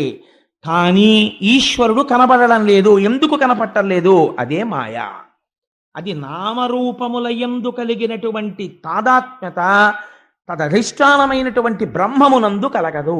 అలా కలగాలంటే ఏమవ్వాలి? మాయ తొలగిపోవాలి. మాయ ఎప్పుడు తొలగిపోతుంది? ఆ ఉన్నది మాయ అని తెలిస్తే మాయ తొలగిపోతుంది అంతే. అదొక గమ్మత్తు. అది మాయ అండి అని తెలిసిందనుకోండి, మాయ పోతుంది అంతే. అలా ఎలాగా అని మీరు నన్ను అడగచ్చు. రామకృష్ణ పరమహంస ఒక అందమైన ఆఖ్యానం చెప్తారు. వెనకటికి ఒక మహానుభావుడు ఒక ఆయన ఒక ఆశ్రమంలో ఉండేవట్ట. ఆయనకి ఒక రోజున ఎందుకో ఉన్నది ఒక్క శిష్యుడు. ఆ శిష్యుడు కాస్త ఎక్కడికో వెళ్ళాడు ఊరు. అయ్యా మళ్ళీ వస్తానండి, వారం రోజులు ఏదో ఇంట్లో ముఖ్యమైన పని ఉందని వెళ్ళిపోయాడు. ఈయనకి పాపం అలా వెళ్ళిపోతూ వెళ్ళిపోతూ ఒక శిష్యుడి యొక్క అవసరం ఏర్పడింది. ఒక శిష్యుడు ఉండాలి పక్కన. ఆయనకి ఎందుకు వచ్చిందో ఆ ప్రారంధం, ఒక మేకలు కాసుకునేవాడిని చూసి, ఒరే అబ్బాయి నువ్వు ఒక 4 రోజులు నా శిష్యుడిగా ఉంటావా అన్నాడు. ఆయన అన్నాడు, ఉంటాను కానండి, నాకేం తెలియదే శిష్యుడిగా ఉండడానికి, నాకు ఏ విషయమూ తెలియదు, మీకు సంబంధించినవి ఏం చేయనన్నాడు. నీకు నేను చక్కగా గుండు చేసి పిలక పెట్టించేసి, విభూతి పిండికట్లు పెట్టేసి, ఓ పంచె నేనే గట్టిగా కట్టేసి, ఓ యజ్ఞోపవీతం ఒకటి వేసేసి ఆశ్రమంలోకి తీసుకెళ్ళి కూర్చోబెడతాను. చూసినవాడు నువ్వు బ్రాహ్మణ వటువువి, బ్రహ్మచారి అనుకుంటారు. నువ్వు చేయవలసింది ఏమిటో తెలుసా? నోరు విప్పకంతే. నువ్వు నోరు విప్పావా తెలిసిపోతుంది. అలాగేనండి, అయితే ఇంకేముంది, చాలా తేలిక అన్నాడు. చాలా తేలిక అని చెప్పి, చాలా తేలిక అనుకున్నవే ప్రమాదం తీసుకొస్తాయి ప్రపంచంలో. వెనకటికి నటన రాని వాడు ధృతరాష్ట్రుడి పాత్ర ఒప్పుకున్నాడు. ఎందుకంటే అలాగో కళ్ళు మూసుకోవడమే కదా, స్టేజ్ ఫీర్ ఉండదని. కళ్ళు మూసుకు కూర్చున్న తర్వాత నిద్ర పట్టేసింది. ఇప్పుడేమో పాపం 10 మాటలు చెప్పు ధృతరాష్ట్ర, నువ్వు చెప్పు అంటాడు. ఆయన ఏం చెప్తాడు నిద్రపోయినవాడు. అందుని తేలిక అనుకున్నవి కొంప ముంచేస్తాయి ఒక్కొక్కసారి. అందుకని నోరు విప్పకుండా కూర్చోవడమే కదా అని చెప్పి నోరు విప్పకుండా కూర్చోడానికి ఒప్పుకున్నాడు ఆయన. కూర్చుంటే వీళ్ళ ప్రారంధం కొద్దీ ఆ ఆశ్రమానికి ఇంకొక అతిథి వచ్చాడు. వచ్చి ఆయన అక్కడ కూర్చుని కమండలం మర్చిపోయి ఈ పిల్లాన్ని పిలిచి వీరే కమండలం పట్టరా అన్నాడు. ఎవరికి కమండలం అంటే ఏమిటో తెలియదు పాపం. వాడు విచిత్రంగా చూస్తున్నాడు. మరి నీకేరా చెప్తున్నది, ఆ కమండలం పట్టరారా అన్నాడు. అంటే వాడు మళ్ళీ బాబోయ్ ఇదేంటి నన్ను అడుగుతున్నాడు, నాకు కమండలం అంటే తెలియదు, నాకు తెలియదు అందావా, నోరు విప్పద్దని చెప్పాడు ఆయన, ఎలాగని చూస్తున్నాడు. ఆయన 4-5 మాటలు అడిగి, ఎరా కమండలం తేరా అంటే నువ్వు కానీ మేకలు కాసుకునేవాడు ఏంటిరా అన్నాడు. అనగానే లేచి పారిపోయాడు ఈయన. ఎందుకు పారిపోయాడు అంటే, మేకలు కాసుకునేవాడే అని తెలియగానే వాడు పారిపోయాడు. ఇది మాయా అని గురుముఖంగా తెలియగానే మాయ తొలగిపోతుంది. మమ మాయా దురక్షయ, అప్పటి వరకు అది తొలగదు. దానికి ఈశ్వరానుగ్రహము తోడైతే తొలగుతుంది. తొలగితే ఏమవుతుంది? లోపల ఉన్న ఆత్మ భాసిస్తుంది.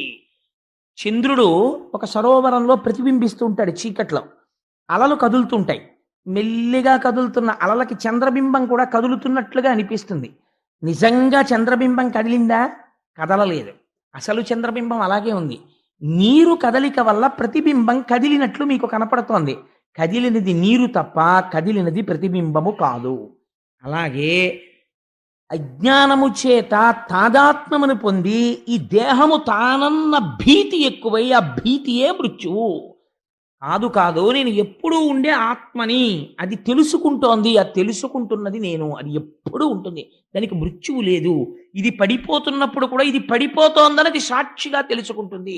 ఇది పడిపోయాక కూడా బయటకొచ్చి ఆహా ఇది పడిపోయిందని నా ఫోటో నేను చూసుకున్నట్టు అది దీన్ని చూస్తుంది. అది నేనైనప్పుడు ఈ పడిపోయేదాంతో నాకేం సంబంధం? అది పడిపోతుంది, అది సహజం, దానికి మృత్యువు, నాకు మృత్యువు లేదు అని అంగీకరించగలిగి అలా నిలబడగలిగితే మాయ తొలగినది. కానీ అది నేను చెప్పేసినంత తేలికని మీరు అనుకుంటున్నారేమో, అదంత తేలికలు వెంటనే పట్టేసుకుంటుంది. కాబట్టి అలా స్థిరముగా నిలబడడానికి ఏది మార్గమో, మరి ఎలా నిలబడుతుందండి అది అంటే, ఆయన ఒక మాట చెప్పాడు, హరిమయము విశ్వమంతయు. ఈశ్వరుడి కోసం నువ్వు ఎక్కడ తిరగక్కర్లేదు పరీక్షిత్. అసలు ఉన్నది శ్రీహరి ఒక్కడే, అది తప్ప ఇంకొకటి లేదు. హరిమయము విశ్వమంతయు, హరి విశ్వమయుండు. ఎంత గొప్ప మాట వేసేసారో చూడండి. విశ్వము హరి, హరి విశ్వము. ఇంకొక పదార్థం ఏం లేదు, ఉన్నది ఒకటే రెండుగా అలా ఇలా కనపడుతోంది. శుకుడు ఒక ఉపమానం కూడా చెప్పాడు. ఇలా చూసినప్పుడు నా ఎదురుగుండా కూర్చున్న తల్లి ఒక్కరు కనపడతారు. నేను నా గుడ్డుని ఒక వేలుతో ఇలా పొడిచాను అనుకోండి, నా ఎదురుగుండా కూర్చున్న ఆవిడ 2 కింద కనపడతారు. నా వేలితో గుడ్డుని ఇలా పొడవడం వల్ల నా ఎదురుగుండా ఉన్న వ్యక్తి 2గా కనపడినట్టు, అజ్ఞానము చేత లోకములో ఈశ్వరుడు, లోకము ఇంకా ఇంకా ఇంకా ఇంకా అలా కనపడుతున్నాయి. కానీ జ్ఞాననేత్రము చేత చూస్తే ఉన్నదొక్కటే. కాబట్టి హరిమయము విశ్వమంతయు, హరి విశ్వమయుండు. సందేహింప పని లేదు. హరిమయము కాని ద్రవ్యము పరమాణువు లేదు వంశపావన వింటే. నువ్వు కానీ సక్రమంగా వినదలుచుకుంటే హరిమయము కానటువంటి పదార్థము ఈ ప్రపంచమునందు లేదు. ఇది తెలుసుకుని సమస్తం ఈశ్వరమయం జగత్ అని నువ్వు అంగీకరించి అంతటా బ్రహ్మమును చూసి ఉన్నది బ్రహ్మమే, ఇది పడిపోతుంది, ఇది పంచభూతములు, బ్రహ్మాండములో ఉన్న పంచభూతములలోంచే పిండాండములోని పంచభూతములు, తన్మాత్రలు, ఇంద్రియములు ఇవన్నీ వచ్చాయి. ఇదంతా ఈశ్వరుడి యొక్క నిర్హేతుకమైన ఒక లీల అని నువ్వు అంగీకరించగలిగితే నీకు ఉత్తర క్షణమే మోక్షము అని బోధ చేసి అసలు ఈ ప్రపంచ ఆ భక్తి నిలబడడానికి ఒక మాట చెప్పాడు ఆయన. ఈ భక్తి నువ్వు నీ అంత నువ్వుగా నేను భక్తిగా ఉంటాను, నేను భక్తిగా ఉంటాను, నేను భక్తిగా ఉంటానంటే భక్తిగా ఉండడం కుదరదు.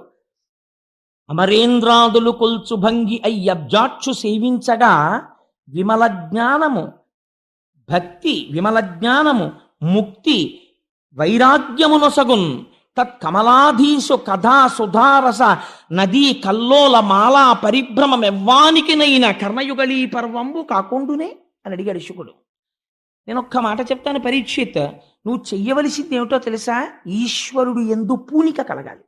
ఆ పూనిక ఎలా కలుగుతుంది? నువ్వు ఇంట్లో కూర్చుని భగవంతుడి మీద భక్తి కావాలి, భగవంతుడి మీద భక్తి కావాలంటే రాదు. ఎలా వస్తుంది? అమరేంద్రాదులు కొల్చు భంగి అయ్యబ్జాక్షు సేవింపగా ఆ ఈశ్వరుడికి ముందు నువ్వు అసలు ఇలా నమస్కారం మొదలెడితే ఆయన నీకు దారి చూపిస్తాడు. ఏమిటో తెలుసా దారి? ఆ మహానుభావుని యొక్క కథా సుధారస నదీ కల్లోల మాలా పరిభ్రమమెవ్వానికనైన కర్ణయుగళీ పర్వంబు కాకుండునే భగవంతుని యొక్క కథలు వినడం అనేటటువంటి స్థితికి తీసుకుని వెడతాడు. కాబట్టి కొన్ని కోట్ల కోట్ల కోట్ల జన్మల వరకు అసలు భాగవతం వైపుకు కానీ భగవత్ కథ వైపుకు కానీ వెళ్ళలేడు. వెళ్ళాడు అంటే వాడి జీవితంలో ఒక గొప్ప మార్పు ప్రారంభమైనది. ఎందుకని? అది విసుగులేనిది, ఆశాంతము రక్షణనీయగలిగినది. మలాపరిభ్రమమెవ్వానికినైన కర్ణయుగళీ పర్వంబు కాకుండునే ఎవ్వరికైనా సరే భగవంతుని యొక్క కథలనేటటువంటివి కర్ణపేయంగా ఎంతో సంతోషంగా ఉంటాయి. ఆ భగవంతుని యొక్క కథలను వినడము నువ్వు ప్రారంభిస్తే భక్తి కలుగుతుంది. భక్తితో వాడు సర్వేశ్వరుడు, వాడంతటా ఉన్నాడు, ఇక్కడ ఉన్నాడు, చేయిస్తున్నవాడు వాడు, చూస్తున్నవాడు వాడు అన్న భావన నీకు కలిగిన నాడు నీకు తెలియకుండా భక్తిలో ఒక విచిత్రం ఏర్పడుతుంది. ఏమిటో తెలుసా అండి? ఏదో పూజ గదిలోకి వెళ్ళి ఒక పావు గంటో అరగంటో కూర్చుని పూజ చెయ్యడం కాదు. ఒక పాత్ర ఈ చేత్తో పట్టుకుని ఒక పాత్ర నిండా నూనె తీసుకుని ఈ పాత్రని ఇలా వంపితే ఇందులోంచి సన్నటి తైలధార ఈ పాత్రలోకి పడుతుంటే ఎలా పడుతుందో అలా కొంతకాలానికి ఏమైపోతుందంటే పానీయంబులు త్రాగుచున్ కుడుచుచున్ భాషించుచున్ హాసలీలా నిద్రాదులు చేయుచున్ తిరుగుచున్ సంతత శ్రీనారాయణ పాద పద్మజుగళీ చింతామృతాస్వాద సంధానుండై మరచన్ అన్నట్లుగా పడుకుంటాడు. పడుకుంటూ పడుకుంటూ ఈశ్వర ఏం ఆశ్చర్యమయ్యా, ఇంత అలిసిపోయిన నా శరీరాన్ని పరుపు మీద పెట్టానంతే. కానీ ఇప్పుడు నిద్ర ఎవరిస్తారు? నువ్వు ఇస్తావు. ఎలా ఇస్తావు నాకే తెలియదు. ఎప్పుడు నిద్ర పడుతుందో పడుకుంటాను, అది వచ్చి ఆవరిస్తుందంతే. నేను నిద్రాకాలిక సుఖమును పొందుతాను. అదేమన్నా ఆపరేషన్ చేసినట్టు బాధగా ఉంటుందా? హాయిగా ఉంటుంది. ఎంత ఔదార్యమయ్యనిది. నేను పడుకుని నిద్రపోతే తెల్లవారేటప్పటికి నువ్వేం చేస్తావు? నా ఇంద్రియాలకన్నింటికి మళ్ళీ బలం ఇచ్చేస్తావు. మళ్ళీ కళ్ళు సంతోషంగా చూస్తాయి, మళ్ళీ ముక్కు వాసన చూస్తుంది, ఆనందంగా నిద్రలేస్తాను. నిద్ర లేవగానే తెల్లవారుతోందని చెప్పి ఈశ్వరుడి ముఖం చూసి ఒక నమస్కారం చేసి భగవంతుడి గురించి జ్ఞాపకం తెచ్చుకొని ఓ సుప్రభాతం చేసుకుంటూ, ఇప్పుడు వెంకటాచలం అలా ఉంటుంది, శ్రీశైలంలో అలా ఉంటుంది, ఇప్పుడేమో ప్రాతస్మరామి గణనాథ మనాథ బంధుం సింధూర పూర పరిశోభిత గండ యుగ్మం ఉద్దండ విఘ్న పరిఖండ నచండ దండ మా ఖండలాది సురనాయక బృంద వంద్యం అని చదువుతూ ఢమరుకలు మోగిస్తుంటారని ఆలోచన చేస్తూ స్నానం చేస్తాడు. అక్కడికి వెళ్ళి కూర్చుంటాడు. ఏదో చదవబోతాడు, ఏదో జ్ఞాపకానికి వస్తుంది, ఏదో ఆలోచిస్తూ ఉంటాడు. ఏది? భగవంతుడి గురించే. అయిపోతుంది. భోజనం దగ్గరికి వస్తాడు. ఏం ఆశ్చర్యం, ఎక్కడ పండిన గింజలో నా ఇంటికి తెచ్చాడు, అగ్నిహోత్రము తానయ్యాడు, తాను ఉడికించాడు, ఇక్కడికి తెచ్చాడు, నేను ఇలా నోట్లో పెట్టుకుంటే రుచి రూపంలో సుఖాన్ని ఇస్తాడు, కడుపులోకి వెళ్ళాక జీర్ణం చేస్తాడు. ఏం ఆశ్చర్యం రా నిజంగా. ఇంత పిసరు మలము పైకొస్తే నేనే భరించలేనంత దుర్వాసన. అటువంటి మలము నా శరీరంలో ఉండగా 9 రంధ్రములున్నటువంటి శరీరంలో 2 కళ్ళు, 2 ముక్కులు, 2 చెవులు, నోరు 7, మలద్వారం 8, మూత్రద్వారము 9 రంధ్రములున్న బుడగలోంచి దుర్వాసన రాకుండా శాసనం చేస్తున్నాడు. ఇంట్లో ఒక్క వెలగపండు ఉంటే వాసన వచ్చేస్తుంది, లోపల ఇన్ని మలమూత్రాలుంటే ఇంత వాసన పైకి రాకుండా కాపాడుతున్నాడు. ఏం ఆశ్చర్యమయ్యా ఈశ్వర, ఏమిటయ్యా నీ లీల, నిజంగా ఎంత ఉపకారం చేస్తున్నావయ్యా అంటాడు. ఇప్పుడు మీరు చెప్పండి, ఈ భక్తికి ఒక నియమము, ఒక సమయము అవసరమా? స్వప్నమునందు కూడా కలలో కూడా ఇదే ఏదో ఆలోచిస్తుంటాడు. అలవాటైపోయింది ఆ మనస్సు. ఆ మనస్సు ఎక్కడ చేరింది? భాగవతానికి ఉన్న రహస్యం ఇదే.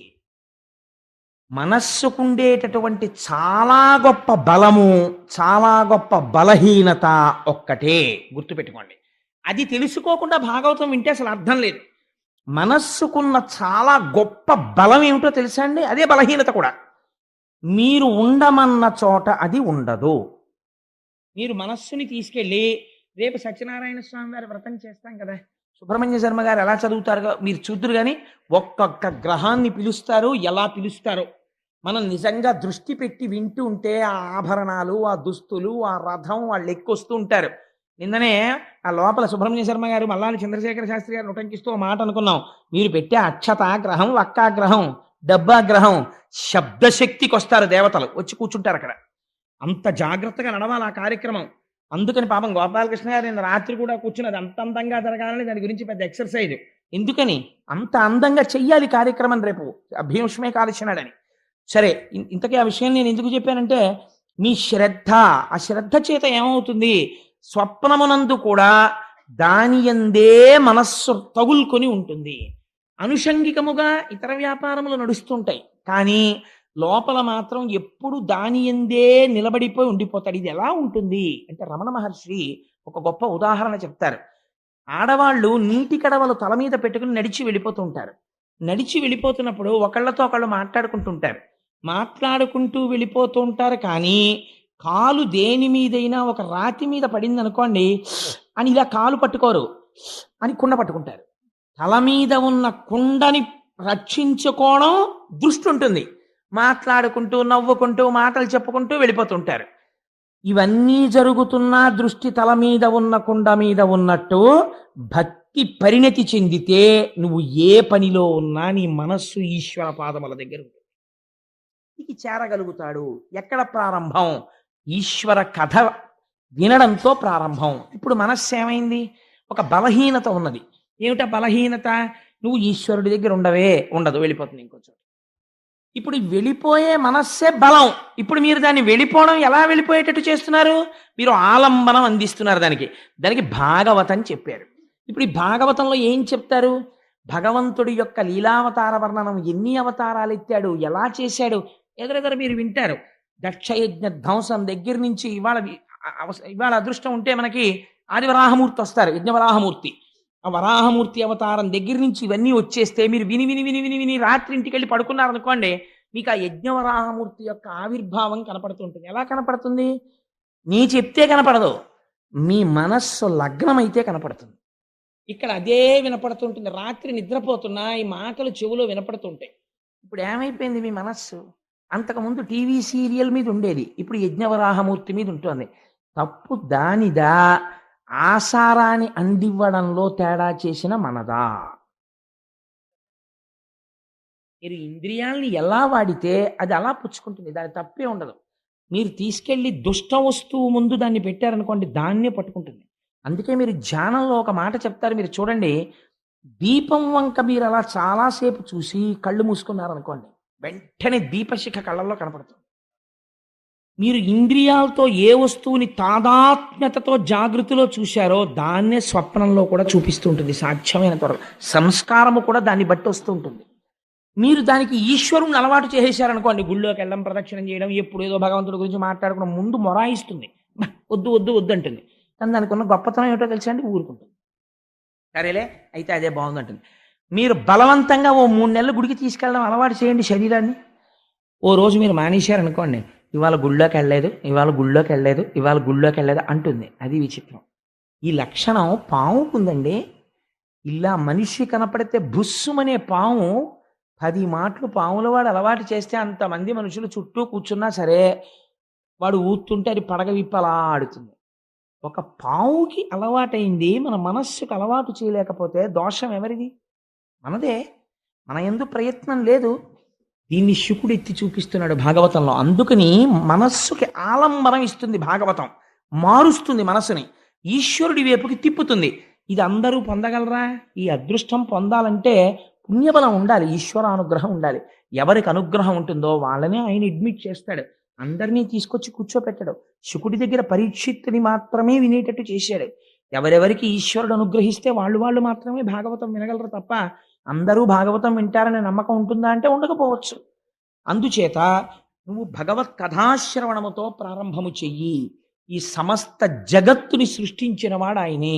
ఒక మాట చెప్తాడు చిట్ట చివర, ఒకానొక స్థితిలో ఈ అయోమయం ఎవరి వరకు వెళ్ళిందో తెలుసా? నాభికమలంలోంచి చతుర్ముఖ బ్రహ్మగారు పుట్టారు. అప్పటికి సృష్టి లేదు, లోకములన్నీ నీటితో నిండిపోయి ఉన్నాయి. ఈ నీటితో నిండిపోయి ఉన్నటువంటి లోకముల యందు తాను ఏమి సృష్టి చెయ్యాలో ఆయనకి ఏం అర్థం కాలేదు. చుట్టూ చూశాడు. అసలు నేనన్నవాడిని ఒకడిని వచ్చాను కదా, కాబట్టి నన్ను కన్నవాడన్నవాడు వాడు ఉండాలి కదా, వాడు ఏడి అని చూశాడు. చుట్టూ ఏమీ లేదు, నీళ్లున్నాయి, జలప్రళయం అయిపోయింది. కంగారు పడ్డాడు. ఏమిటి చెయ్యాలి సృష్టి? నేను ఏదో సృష్టి చెయ్యాలనిపించింది ఇచ్చిన పదవిని బట్టి. అంటే ప్రేరణ ఎక్కడి నుంచి వచ్చింది? ఈశ్వరుల్లోంచి వస్తోంది. ఏమిటి సృష్టి చేస్తాను, ఎలా సృష్టి చేస్తాను అని ఆలోచిస్తున్నాడు. ఒక మాట వినపడింది పైనుంచి. ఎక్కడి నుంచి వినపడిందో తెలియదు. తప తప అంది. తపించు తపించు అంది. తపించాడు. తపించడం అంటే ఏంటి? ధ్యానమగ్నుడై ఈ మాట ఎవరిది వినపడిందో వారి దర్శనమునపేక్షించాడు. అలా తపించగా తపించగా శ్రీమన్నారాయణ దర్శనమైంది. దర్శనమై నువ్వు ఇలా సృష్టి చెయ్యి అని వేదములనిచ్చి బ్రహ్మగారికి ఆదేశం ఇచ్చాడు. అప్పుడు చతుర్ముఖ బ్రహ్మగారు సృష్టి చెయ్యడం ప్రారంభం చేశాడు. ఈ చతుర్ముఖ బ్రహ్మగారు సృష్టి చేయడం ప్రారంభించడంలో ఒక గమ్మత్తైనటువంటి ప్రక్రియ జరిగింది. అంటే నేను స్కందంలో వచ్చేటటువంటి ఆఖ్యానములను కాస్త కలుపుకోవడానికి అవకాశం ఉండే రీతిలో ఆ కథాభాగాన్ని కొద్దిగా మలుపు తిప్పుకుంటున్నాను. దాన్ని మీరు కొద్దిగా గమనించండి. అంటే ఎవరైనా ఇంటికి వెళ్ళి గ్రంథపఠనం చేసే అలవాటు ఉన్న వాళ్ళు ఉంటే వాళ్ళకి తెలియడం కోసం అని చెప్తున్నాను. అంటే 45 రోజుల్లో నిజంగా భాగవతంలో కనీసం ప్రధాన విషయాలు పూర్తి చేయాలన్నా దానికి ఏదో ఒక దారి వెతకాలి కదా మరి. అందుచేత అలా బ్రహ్మగారు సృష్టి చేయడంలో ఆ బ్రహ్మము నుండి సృష్టి వెలువడింది. రకరకములైనటువంటి సృష్టి చేశాడు ఆయన. సృష్టి చేయడంలో కూడా ఒక గమ్మత్తు జరిగిందండి. ఆయన మొట్టమొదట సనక, సనందన, సనత్కుమార మొదలైనటువంటి వాళ్ళని సృష్టించాడు. ఆ నలుగురిని సృష్టించి మీరు సృష్టిని వృద్ధి చెయ్యండి, మీరు బిడ్డల్ని కనండి అన్నాడు. అంటే వాళ్ళు అన్నారు, మేము ప్రవృత్తి మార్గంలో వెళ్ళము, మాకు అక్కర్లేదు, మేము చెయ్యం సృష్టి, మాకు శ్రీహరి పాదములను చేరిపోతాం, నువ్వు మమ్మల్ని అనవసరంగా మళ్ళీ ఇలా సృష్టించావు కాబట్టి మళ్ళీ మేము వెళ్ళిపోతామని వాళ్ళు జ్ఞానులై ఎప్పుడు 5 ఏళ్ల వయస్సులో ఉంటారంటే కాలమునకు లొంగరు. వాళ్ళు 5 ఏళ్ల వయస్సులో చిన్నపిల్లల్లా బట్టలు విప్పుకుని ఎప్పుడు ధ్యానం చేస్తూ వాళ్ళు శ్రీహరి వైపుకు వెళ్ళిపోయారు. ఆయనకి కోపం వచ్చింది. బ్రహ్మగారు కోపం వచ్చి భృకుటి ముడివేశాడు. ఇలాగా విచిత్రం జరిగింది. నీలలోహితుడన్న పేరు కలిగిన రుద్రుడు పుట్టాడు అందులోంచి, ఆ బ్రహ్మములోంచి.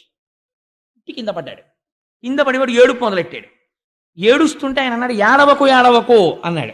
ఎందుకు ఏడవకు ఏడవకు, నేను ఎక్కడ ఉండాలి, ఏం చెయ్యాలన్నాడు ఆయన. నేను చెప్తాను ఏడవకు అన్నాడు. నువ్వు పుడుతూనే ఏడిచావు కాబట్టి నిన్ను రుద్రుడు అంటారు అన్నాడు. సృష్టి ఎంత గమ్మత్తుగా వచ్చిందో చూడండి.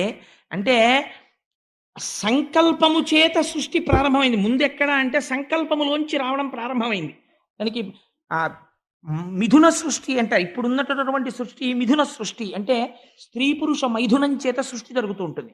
లేదా జీవరాశులలో స్త్రీ పురుష మైథునం చేత సృష్టి. అది కాదు, అది సంకల్ప సృష్టి. కేవల ఈశ్వర సంకల్పముతో సృష్టి జరుగుతుంది. అప్పుడు ఆయన కింద పడ్డాడు. కింద పడితే ఆయనకో 80 భార్యల్ని 8 రూపాలని ఇచ్చి నువ్వు అలా ఉండు, సృష్టి చేయి అన్నాడు. అంటే ఆయన కొన్ని గణములను సృష్టించాడు. వాళ్ళు ఉన్న వాళ్ళని తినేయడం మొదలెట్టారు. మళ్ళీ పిలిచి అన్నాడు, నువ్వేం చెయ్యకో, తపస్సు చేసుకుంటూ కూర్చో చాలన్నాడు. అంటే ఆయన తపస్సు చేసుకుంటూ కూర్చున్నాడు. ఆ తర్వాత వీళ్ళు ఇలా వెళ్ళిపోయారనుకుని ఆలోచన మొదలుపెట్టాడు. ఇలా కూర్చుని ఆలోచిస్తుంటే ఠంగున ఆయనలోంచి శ్రీమన్నారాయణుడు వచ్చి పడ్డాడు. అలాగే ఆయన శరీరంలోంచి రకరకాల భాగాలలోంచి రకరకాల మహర్షులు బయటకు వచ్చారు. బ్రహ్మగారి ఒడిలోంచి నారద మహర్షి బయటకు వచ్చారు. ఆయన వీపులోంచి అధర్మం వచ్చింది, అధర్మంలోంచి మృత్యు వచ్చింది. ఆయన ముందు భాగంలోంచి ధర్మం వచ్చింది. ఇవన్నీ ఈశ్వరుడు అంటే విరాట్ పురుషుడై ఉంటాడు. సృష్టి చెయ్యాలన్న సంకల్పంలో ముందు ఇది వచ్చింది. అప్పుడు ఆయన అనుకున్నాడు, ఇలా కాదు, ఇలా నేను సంకల్ప వికల్పాలు చేస్తూ ఎంత సృష్టి చేస్తాను, ఇలా కాదు అని ఒక ఆలోచన. మీకు నేను ఒక విషయం, నేను మా దొరగారితో ఇవాళ కారులో వస్తూ అన్నా, ఇది నేను వేదిక మీకు చెప్పను దొరగారు అని, కానీ నేను ఎందుకో మళ్ళీ చెప్పాలని అనిపిస్తోంది కాబట్టి చెప్పేస్తున్నాను. దీన్ని మీరు మరో రకంగా భావించకండి. దాని లోపల ఉండే అంతరార్థం చాలా విశేషంగా ఉంటుంది. అంటే ఒక్కొక్కసారి సృష్టి చేసేవారి యందు కూడా మోహము కలుగుతుంది. బ్రహ్మగారు ఒక స్త్రీని సృష్టించాడు. సృష్టించి ఆ స్త్రీ యందు మోహమును పొందాడు. పొందితే ఋషులు చెప్పారు, అదేమిటి నువ్వు సృష్టించిన స్త్రీ యందు నీకు మోహం ఏమిటన్నారు. వెంటనే ఆయన అన్నాడు, ఇది సృష్టికి ఉండేటటువంటి లక్షణము. కాబట్టి ఏ శరీరముతో అలా మోహం పొందానో దాన్ని నేను వదిలిపెట్టేస్తున్నాను ఆ శరీరాన్ని అన్నాడు. అని ఆ శరీరం వదిలేడు. వదిలితే అది ఏమవ్వాలి ఆ శరీరం? అది పొగమంచు అయింది. అదే పొగమంచు మనకి రోజు కళ్ళకి అడ్డంగా వస్తుంది చూసారా. అందుకే అది ఎదుటగా ఉన్నటువంటి విషయాన్ని కనపడనివ్వదు. కళ్ళు మూసుకుపోయాయిరా అంటారు. పొగమంచు అపకారమే తప్ప ఉపకారం చేయదు. రైలుకి సిగ్నల్ కూడా కనపడదు. ఆ బ్రహ్మము విడిచిపెట్టినటువంటి శరీరమే పొగమంచుగా మారింది. తర్వాత మైథున సృష్టి చెయ్యాలి అనుకున్నాడు ఆయన. అనుకుని తన శరీరంలోంచే రెండింటిని సృష్టించాడు. ఒకటి స్త్రీ, ఒకటి పురుషుడు. ఇంక సమస్య లేదు రా అన్నాడు. ఇక సమస్య లేదు, ఎందుకంటే వీళ్ళ యందు వ్యామోహమును ఏర్పాటు చేస్తాను. ఇప్పుడు ధర్మబద్ధమై ప్రజా సృష్టి జరుగుతుందన్నాడు. అలా మొట్టమొదట సృష్టించిన వాళ్ళల్లో మొట్టమొదట పుట్టినవాడు స్వయంభువ మనువు. ఆయన భార్య పేరు శతరూప. వీళ్ళిద్దరూ పుట్టారు. పుట్టిన తర్వాత బ్రహ్మగారు అన్నారు, కొడుకు తండ్రిని సంతోష పెట్టాలి, నువ్వు సృష్టి చేయి అన్నారు. అంటే ఆయన 5 బిడ్డల్ని కన్నాడు. కానీ వచ్చి నాన్నగారు నేను 5 బిడ్డల్ని కన్నాను అన్నాడు. ఎవరు వాళ్ళు అని అడిగాడు. అడిగితే ఒకడి పేరు ప్రియవ్రతుడు, ఒకడి పేరు ఉత్తానపాదుడు, ఒక ఆవిడ పేరు అకూతి, ఒక ఆవిడ పేరు ప్రసూతి, ఒక ఆవిడ పేరు దేవహూతి అని 3 స్త్రీలు 2 మగపిల్లలు, 5 పిల్లల్ని కన్నానన్నాడు. ఇప్పుడు ఏం చెయ్యను అన్నాడు. శ్రీహరిని సంకీర్తనం చేస్తూ యజ్ఞయాగాది క్రతువులు చేస్తూ సమస్త ప్రాణులను రక్షిస్తూ పరిపాలన చేయి. ఆయన అన్నాడు, అలా పరిపాలించడానికి నాన్నగారు భూమి ఎక్కడుందండి అన్నాడు. ఏమిట్రా భూమి ఏమైపోయింది అన్నాడు. మీరు సృష్టి తామరతంపరగా ఎలా పెంచాలా అని ఆలోచన చేస్తూ ఉన్న సమయంలో ఈ భూమి ప్రళయంలో వచ్చినటువంటి సముద్ర జలములలో పడిపోయి రసాతలానికి వెళ్ళిపోయింది, పాతాళలోకానికి. ఇప్పుడు ఆ భూమిని పైకి తీసుకొస్తే ప్రాణులన్నీ భూమి మీదకి చేరుతాయి. అప్పుడు ఇంకా సృష్టి జరిగి ఇంకా ప్రాణులు వచ్చి అప్పుడు దీన్ని పరిపాలించడానికి ఆనుకూల్యత ఏర్పడుతుంది. ఇప్పుడు ఆ భూగోళాన్ని పైకెత్తండి అన్నాడు. అమ్మగారు ఆలోచించాడు, ఇదేంటి ఇలా ఎలా ఎత్తుతానరా, ఇలా ఎలా కుదురుతుంది, ఈ భూమిని ఇప్పుడు రసాతలం నుంచి పైకి ఎవరు తీసుకొస్తారు అని ఆలోచిస్తున్నాడు. ఇక్కడ వరకు విన్నారు కదండి. ఇప్పుడు ఒక విషయం వినండి. సంకల్ప సృష్టి ఎలా జరుగుతుందో, ఈయన సంకల్పం చేయగానే వెనక నుండి చేయిస్తున్నవాడు ఒక ఆయన ఉన్నాడు. ఆయనే ఇన్నిగా వస్తున్నాడు. ఆయన ఇప్పుడు ఎలా వచ్చాడో తెలుసా అండి? ముక్కులోంచి ఊడి కింద పడ్డాడు.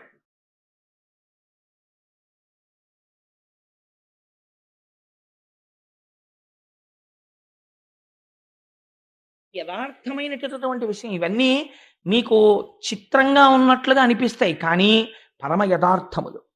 తపశ్శక్తి ఉన్నటువంటి వ్యక్తులే గొప్ప తపస్సంపన్నుడు అనుకోండి. ఎవరు పావుని వేశారో తెలియదు, నీళ్లు చేతిలో పట్టుకుని శపించాడంతే, పరీక్ష చచ్చిపోయాడా లేదా. అటువంటిది తపోశక్తికి ఆలవాలమైనటువంటి వాడు. ఆయన చేసినటువంటి సంకల్పము ఈశ్వరుడు యొక్క అనుగ్రహంగా జరిగిపోతుంటుంది.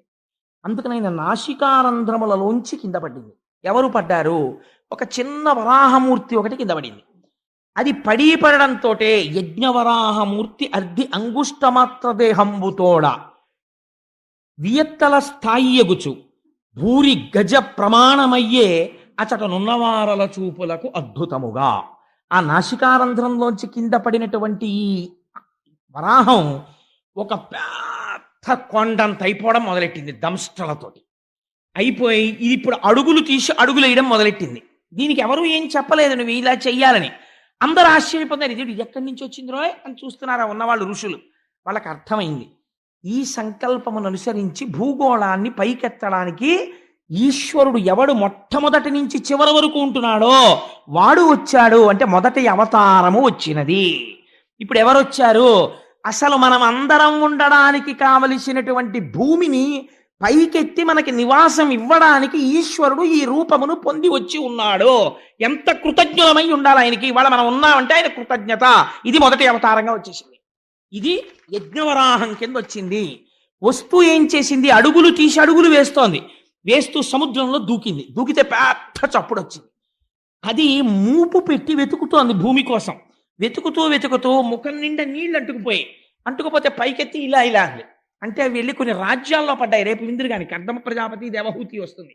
అక్కడ విందురుగాని ఎక్కడెక్కడ పడ్డాయో, ఎక్కడెక్కడ క్షేత్రాలు అయ్యాయో ఆ నీళ్లు పడ్డాయి.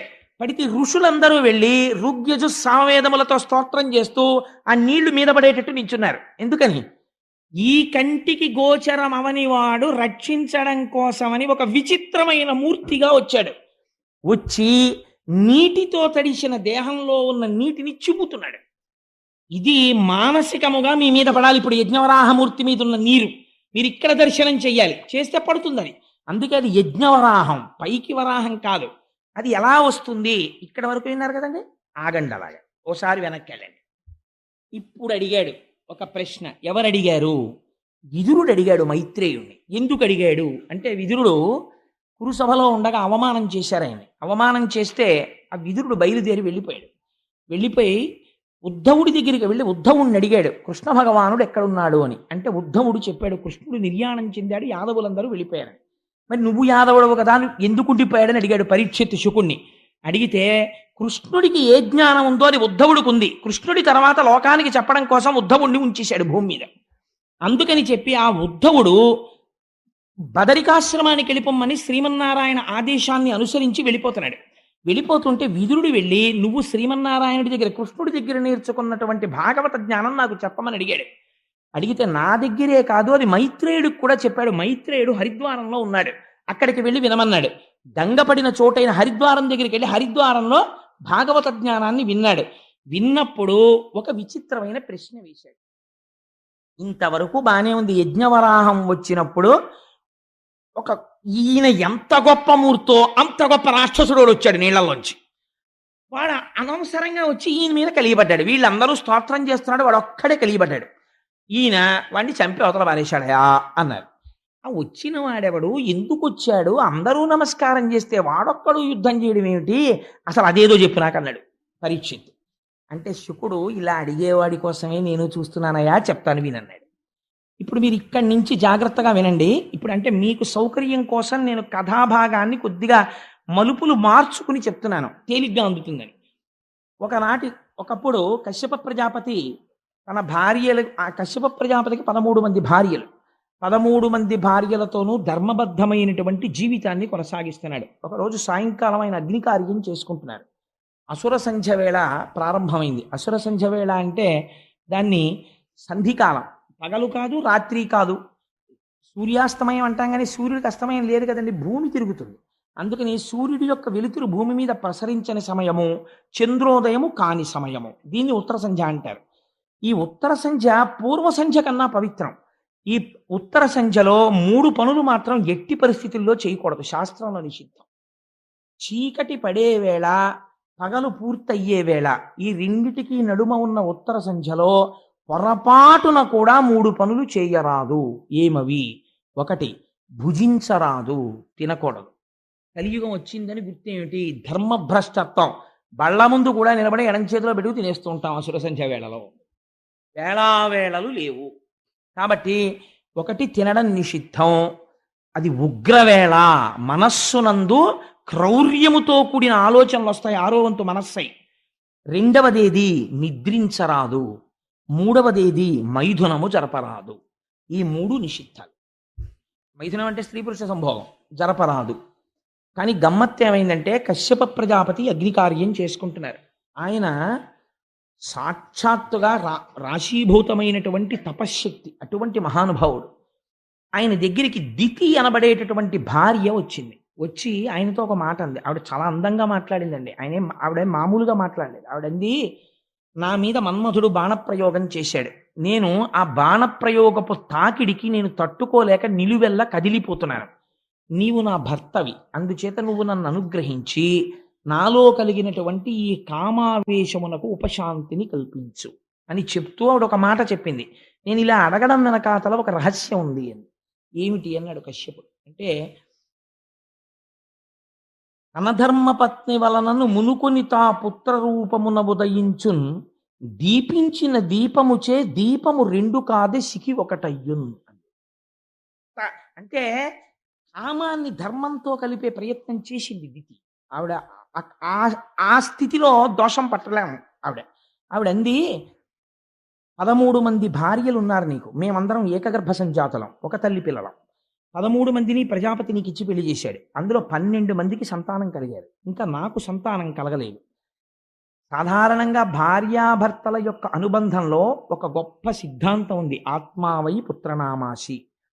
భర్త అపురూపముగా ఇచ్చేటటువంటి కానుక భార్యకు ఏది అంటే తానే తన భార్య కడుపున మళ్ళీ ఉదయిస్తాడు. కాబట్టి ఏమైంది, తానే పుత్రరూపముగా తన భార్యలోంచి పైకొస్తున్నాడు. ఇది ఎట్లా ఉంటుందో తెలుసా?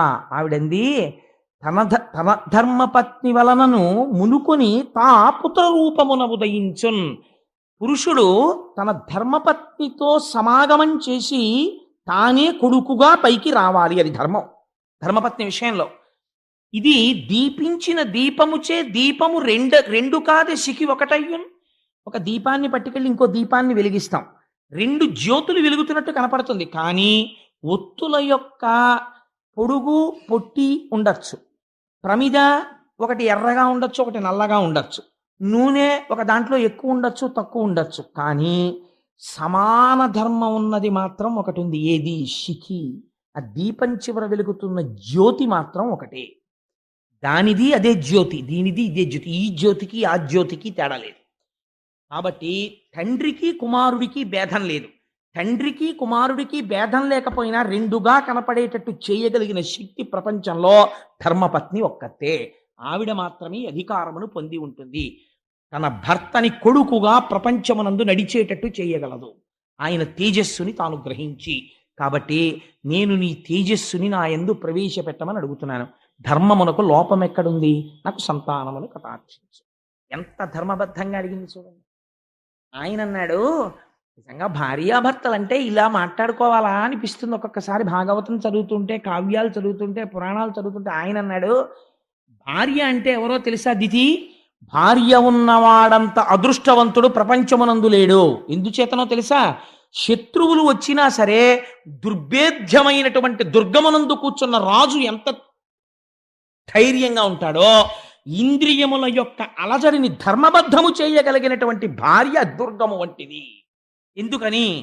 భార్య యందలి కామము ధర్మబద్ధమైన కామమై పుత్రరూపమైన అర్థముగా మారిపోతోంది.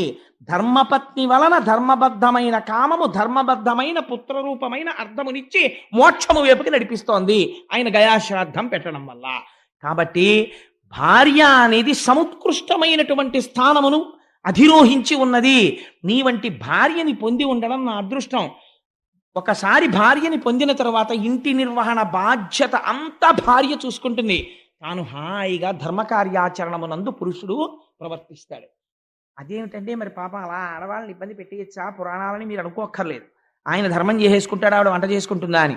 ఈయన చేసినటువంటి ప్రతి పుణ్యంలో సగభాగం ఆవిడ ఖాతాలో వేసేస్తారు. ఆవిడ చేసిన పుణ్యంలో సగభాగం ఈయనకి వెయ్యరు ధర్మశాస్త్రంలో. పాపానికి ఎందుకు భయపడమని చెప్పిందో తెలుసా అండి? పురుషుడు తాను పాపకర్మ చేసి ఏదైనా తీసుకుని ఇంట్లో తీసుకొచ్చి పెట్టాడు అనుకోండి, దాంట్లోంచి భాగం భార్యకు కానీ పిల్లలకు కానీ వేరు. మొత్తం ఫలితం తీసుకెళ్ళి ఆయన ఖాతాలో వేస్తారు. ఆయన శరీరం పడిపోయిన తర్వాత ఆయన తెచ్చిందంతా వీళ్ళందరూ పంచుకున్నారనుకోండి, వాళ్ళకేమీ తప్పేమీ తీసుకొచ్చి పెట్టరు, వాళ్ళు అనుభవించవచ్చు. పాపం మొత్తం మూట కట్టుకుని ఎవరెడతారో తెలుసా అండి? పట్టుకొచ్చిన వాడు ఒక్కడే పట్టుకెళ్తాడు, ఉత్తర జన్మల్లో అనుభవిస్తాడు. ఇక్కడేమైంది? చేసుకున్న పుణ్యం ఉంది, అది మాత్రం భార్యకి సగమే వేస్తారు. ఎందుకంటే నువ్వు బతికి ఉండాలంటే, నువ్వు పుణ్యం చేయాలంటే ఆవిడ అన్నం వండి పెట్టింది, ఆవిడ చేసుకోవడం మనిషి పూజ, అందుకని సగం ఆవిడికే అంది శాస్త్రం. అందుకే యోగ్యుడైన వరుణ్ణి చూడండి, యోగ్యుడైన వరుణ్ణి చూడండి అంటే అర్థం ఏమిటో తెలుసా అండి? భగవద్భక్తి కలిగిన కుటుంబంలోంచి వరుణ్ణి తీసుకొస్తారు. ఆయన ఎప్పుడూ ఈశ్వరార్చన నిపుణుడై ఉంటే ఆ సగం ఫలితం వెళ్ళి ఆవిడ ఖాతాలో పడితే ఉత్తర జన్మల్లో ఆవిడ ఎంత గొప్ప స్థితినో పొందుతుంది. అందుకని భగవద్భక్తుడికి ఇచ్చి చెయ్యడం కోసమని వెతుకుతారు. కాబట్టి నీ వంటి భార్య దొరకడం నాకు చాలా సంతోషం. కానీ దితి, ఒక్క మాట చెప్తాను విను తరుణి, నేను ఒక్క మాట చెప్తాను. ఇది సంధ్యాకాలము. ఈ కాలమందరయన్ భూతగణావృతుండగుచు కామారాతి లీలన్ సంచరించుట అభావ్యంబయ్యే. కాన ఈ ఉగ్రకాలమునందు అరయన్ నిషిద్ధ కర్మంబగు ఎలా ధర్మమున్ వీడగన్ అని అడిగాడు కశ్యప ప్రజాపతి. ఇది ఉగ్రవేళ అంటారు. అసుర సంధ్య వేళలో పరమశివుడు వృషభవాహనాన్ని అధిరోహించి భూమండలం మీద తిరుగుతాడు. ఆయనకి స్వపర భేదములుండవు. ఆయన వితతస్రస్తకేశుండు, తల దువ్వుకోడు జుట్టిలా పడిపోయి ఉంటుంది. పులుకల మాల మెళ్ళో వేసుకుని తిరుగుతుంటాడు. ఆయన భూమండలాన్నంతటినీ చూస్తాడు. అసుర సంధ్య వేళలో ప్రతి ప్రాణి వంక చూస్తాడు. ఈ సమయంలో ఆయన వెనకాతల భూతగణాలు వెడుతుంటాయి. వాళ్ళు చాలా ఉగ్రమూర్తులై ఉంటారు. వాళ్ళకి ఆ సమయంలో శివుడి పట్ల అపచారముగా ఎవరైనా ప్రవర్తిస్తే శంకరుడు ఊరుకోవచ్చేమో, కానీ ఆయన చుట్టూ ఉన్నటువంటి గణములు అంగీకరించవు. చాలా తీవ్రమైన ఫలితాన్ని ఇచ్చేస్తారు. నీ అక్క చెల్లెలు సతీదేవి పరమశివుడు భార్య అనుకుంటున్నావేమో, ఆయనకి అలాంటి భేదాలు ఉండవు. ఆయన మహాజ్ఞాని, తెలియనివాడు, కొన్ని కోట్ల జన్మలు ఎత్తవలసినటువంటి వాడు, జ్ఞానము లేనివాడు. శంకరుణ్ణి చూసి ద్వేషించి మాట్లాడతాడు. జ్ఞానము రావాలంటే శంకరుడి వల్లే వస్తుంది. ఆయన పరమ పవిత్రుడు. అటువంటి శంకరుడికి నమస్కరించి మర్యాదగా ప్రవర్తించాలి. ఈ ఉగ్రవేళన్ రమించన్ నిషిద్ధ కార్యం బగు. శంకరుడు వృషభవాహనారూఢుడై వెడుతుంటే భార్యాభర్తలు సంగమిస్తే ఆయన ఆగ్రహానికి కారణం అవుతుంది. అందుచేత ఈ కాలమందరయన్ మంచిది కాదు. అందుచేత కొంతసేపు తాళు, తరుణీ ఒక్క ముహూర్తముండు, ఒక్క ముహూర్త కాలం వేచి ఉండు, నీకు కలిగినటువంటి కోరికని భర్తగా నేను తీరుస్తాను అన్నాడు. అంటే ఆవిడికి అటువంటి బుద్ధి కలిగింది. దితికి ధర్మభ్రష్టత్వం ఎక్కడొస్తుందో మీరు గమనించాలి భాగవతంలో. ఆవిడ ఒక వెలయాలు ప్రవర్తించినట్టు కశ్యప ప్రజాపతి యొక్క పంచపట్టి లాగినది. అయితే ఆయన అన్నాడు, ఈశ్వరుడికి నమస్కారం చేసి, నేను ధర్మపత్ని పట్ల ఇంతకన్నా భిన్నంగా ప్రవర్తించకూడదు అని ఆవిడ కోరుకున్న సుఖాన్ని ఆవిడికి కటాక్షించి ఆయన స్నానం చేసి ఆచమనం చేసి ఆయన కార్యమునందు ఆయన నిమగ్నుడైపోయాడు. కొంతసేపు అయిపోయిన తర్వాత దితికి అనుమానం వచ్చింది. చేయరాని పని చేశాను, దీని యొక్క ఫలితము ఉగ్రముగా ఉంటుందేమో అని పరమశివుడికి క్షమార్పణ చెప్పి రుద్రగణాలకి క్షమార్పణ చెప్పింది. కానీ అందులో అప్పటికే జరగవలసిన అపకారం జరిగిపోయింది. భూతగణాల్లో ఇద్దరు చూసేశారది. భద్రాభద్రులు అనేటటువంటి వాళ్ళు చూసి ఉగ్రమైనటువంటి ఫలితాన్ని ఇచ్చేశారు. కశ్యప ప్రజాపతి దగ్గరికి వెళ్ళి అడిగింది, అయ్యా, నా కడుపున పుట్టేటటువంటి బిడ్డలు కానీ ప్రమాదం తీసుకురారు కదా అని అడిగింది. కశ్యప ప్రజాపతి అన్నాడు, నేను వద్దని చెప్పాను, నువ్వు వినలేదు. నీ కడుపున పుట్టబోయేటటువంటి ఇద్దరు బిడ్డలు కూడా లోకకంటకులై, వాళ్ళు పుట్టగానే ఆకాశం నెత్తురు వర్షిస్తుంది, నక్కలు కూస్తాయి, కొన్ని వేల మంది స్త్రీల కళ్ళంబట నీళ్లు కార్పిస్తారు, ఋషులను, బాలులను, బ్రాహ్మణులను, బ్రహ్మచారులను, వేదాన్ని, దేవతల్ని అవమానపరుస్తారు. చిట్ట చివరికి వాళ్ళు శ్రీహరి చేతిలో అంతమును పొందుతారు. అప్పుడు ఆవిడ బావురుమని ఏడ్చింది. ఆఖరికి ఇంత అపఖ్యాత నాకు, దీనికి నివారణోపాయము లేదా అని అడిగింది. అడిగితే కశ్యప ప్రజాపతి అన్నారు, పశ్చాత్తాపమే నివారణోపాయం. నువ్వింత పశ్చాత్తాపడ్డావు కాబట్టి చేసిన దోషం పోదు. కానీ మనవడు మాత్రం మహాభక్తుడైనటువంటి వాడొకడు ఆ హిరణ్యకశిపుల్లో ఒకడికి కొడుగ్గా పుడతాడు. ప్రహ్లాదుడు పుట్టాడు. నీ పశ్చాత్తాపము వలన ఒక మహాపురుషుడు, ఒక మహాభక్తుడు జన్మిస్తాడు. భాగవతం కాలస్వరూపం ఎలా ఉంటుందో, ప్రమాదాలు ఎక్కడి నుంచి వస్తాయో బోధ చేస్తుంది. ఒక కాలము సాత్వికంగా ఉంటుంది, ఒక కాలము ఉగ్రముగా ఉంటుంది. కాలమును బట్టి వ్యవహరించాలి తప్ప చిత్తము వచ్చినట్లు ప్రవర్తించకూడదు. ఉగ్రవేళ, అసుర సంధ్య వేళలో సాయంకాలం వేళ ఒక్క ఈశ్వరనామమే వినాలి. అందుకే అసుర సంధ్య వేళలో పురాణ ప్రవచనం పెట్టడానికి కారణం అదే. ఎందుకు పురాణ ప్రవచనం చేస్తారంటే అప్పుడు వినడం చేత ఈశ్వరుడు చాలా పరితృప్తుడవుతాడు. శహబాష్, వీళ్ళందరూ చూడండి రా భగవంతుడి కథ ఎలా వింటున్నారో అని విశేషంగా కోరికలు తీరుస్తాడు. తప్పించి వాళ్ళ జోలికి రాడాయన. అందుకని ఆ అసుర సంధ్య వేళలో చేసినటువంటి దుష్కృత్యము వలన నీ వంశములో మనవడు అటువంటి వాడు పుడతాడు. కానీ కొడుకులు మాత్రం దుర్మార్గులు పుట్టి శ్రీహరి చేతిలో మరణిస్తారు. ఆవిడేం చేసిందో తెలుసా అండి? దితి ఆవిడ మహాపతి వ్రత. అసలు పిల్లల్ని కండం మానేసింది, కడుపులో ఉంచేసింది. వాళ్ళు బయటికి వస్తే చంపేస్తారేమోనని 100 సంవత్సరములు గర్భమునందు ఉంచేసింది. ఉంచేస్తే ఆ గర్భము నుంచి తేజస్సు బయలుదేరి అది లోకములను కప్పేస్తోంది. కప్పేస్తుంటే అందరూ వెళ్ళి మళ్ళీ మొరబెట్టుకున్నారు. దితి గర్భములోంచి వస్తున్నటువంటి తేజస్సు లోకములను ఆక్రమిస్తోంది. కాబట్టి ఆవిడ బిడ్డల్ని కనేటట్టు చూడమని. కశ్యప ప్రజాపతి అన్నాడు, అది సృష్టి విరుద్ధం, నీ బిడ్డల్ని నువ్వు కనమన్నాడు. అప్పుడు హిరణ్యాక్ష హిరణ్యకశిపులు జన్మించారు. కశ్యప ప్రజాపతే పెట్టారండి ఆ పేర్లు. ఎలాగో వస్తుందిగా ప్రహ్లాదోపాఖ్యానం, అప్పుడు చెప్తాను. హిరణ్యకశిపుడికి హిరణ్యాక్షుడికి వాళ్ళిద్దరి పేర్లు ఆయన ఎందుకు అలా పెట్టాడో చెప్తాను. ఆయనకి ముందే తెలుసు వచ్చిన వాళ్ళు ఎలా ఉంటారో, అందుకే హిరణ్య ముందు పెట్టి ఒకడికేమో అక్షి, ఒకడికి కశ్యప్ అని. హిరణ్య కశిపుడు, ఒకడికి హిరణ్య అక్షుడు. ఒకడి కనపడ్డదల్లా కన్నుబడిందా తీసుకెళ్లి దాచేస్తాడు. ఒకడికి ఎంతసేపు తానే గొప్పవాడని తన భోగం అనుభవించాలని ఆఖరికి యజ్ఞాలు యాగాలు కూడా తన పేరు మీద చేయించుకుంటాడు. అహంకార మమకారాలే ఇద్దరును. అందుకని ఆ హిరణ్యాక్ష హిరణ్యకశిపులు ఇద్దరు దితి యొక్క గర్భము నుండి జన్మించారు. ఇప్పుడు వీడు పుట్టడంతో దుర్నిమిత్తములన్నీ కనబడ్డాయి. వాడు ఆకాశం అంతెత్తు పెరిగిపోయాడు. ఒక పెద్ద పర్వతం ఎంత ఉంటుందో అంతెత్తు పెరిగిపోయాడు. పెరిగిపోయి వాడికి పుట్టినప్పటి నుంచి ఏమిటి కోరికంటే యుద్ధం. నాకు యుద్ధం కావాలి, నాతో యుద్ధం చేసేవాడెవడు, నాతో యుద్ధం చేసేవాడెవడు, నాతో యుద్ధం చేసేవాడెవడని వాడు విశేషమైన కోరికని పెంచుకున్నాడు. పెంచుకుంటే ఆయన యుద్ధం కోసం అనేక మంది దగ్గరికి వెళ్ళాడు. చిట్ట చివరికి ఎవరి దగ్గరికి వెళ్ళాడంటే సముద్రం లోపల ఉన్నటువంటి వరుణుడి దగ్గరికి వెళ్ళాడు. వెళ్ళి వరుణుణ్ణి పిలిచాడు. ఏమయ్యా, నువ్వు ఎక్కడో సముద్రంలో ఉంటావు కదా, నా యొక్క భుజముల తీట తీరాలి, అందుకని నువ్వు రా, వచ్చి నాతో యుద్ధం చెయ్యి అన్నాడు.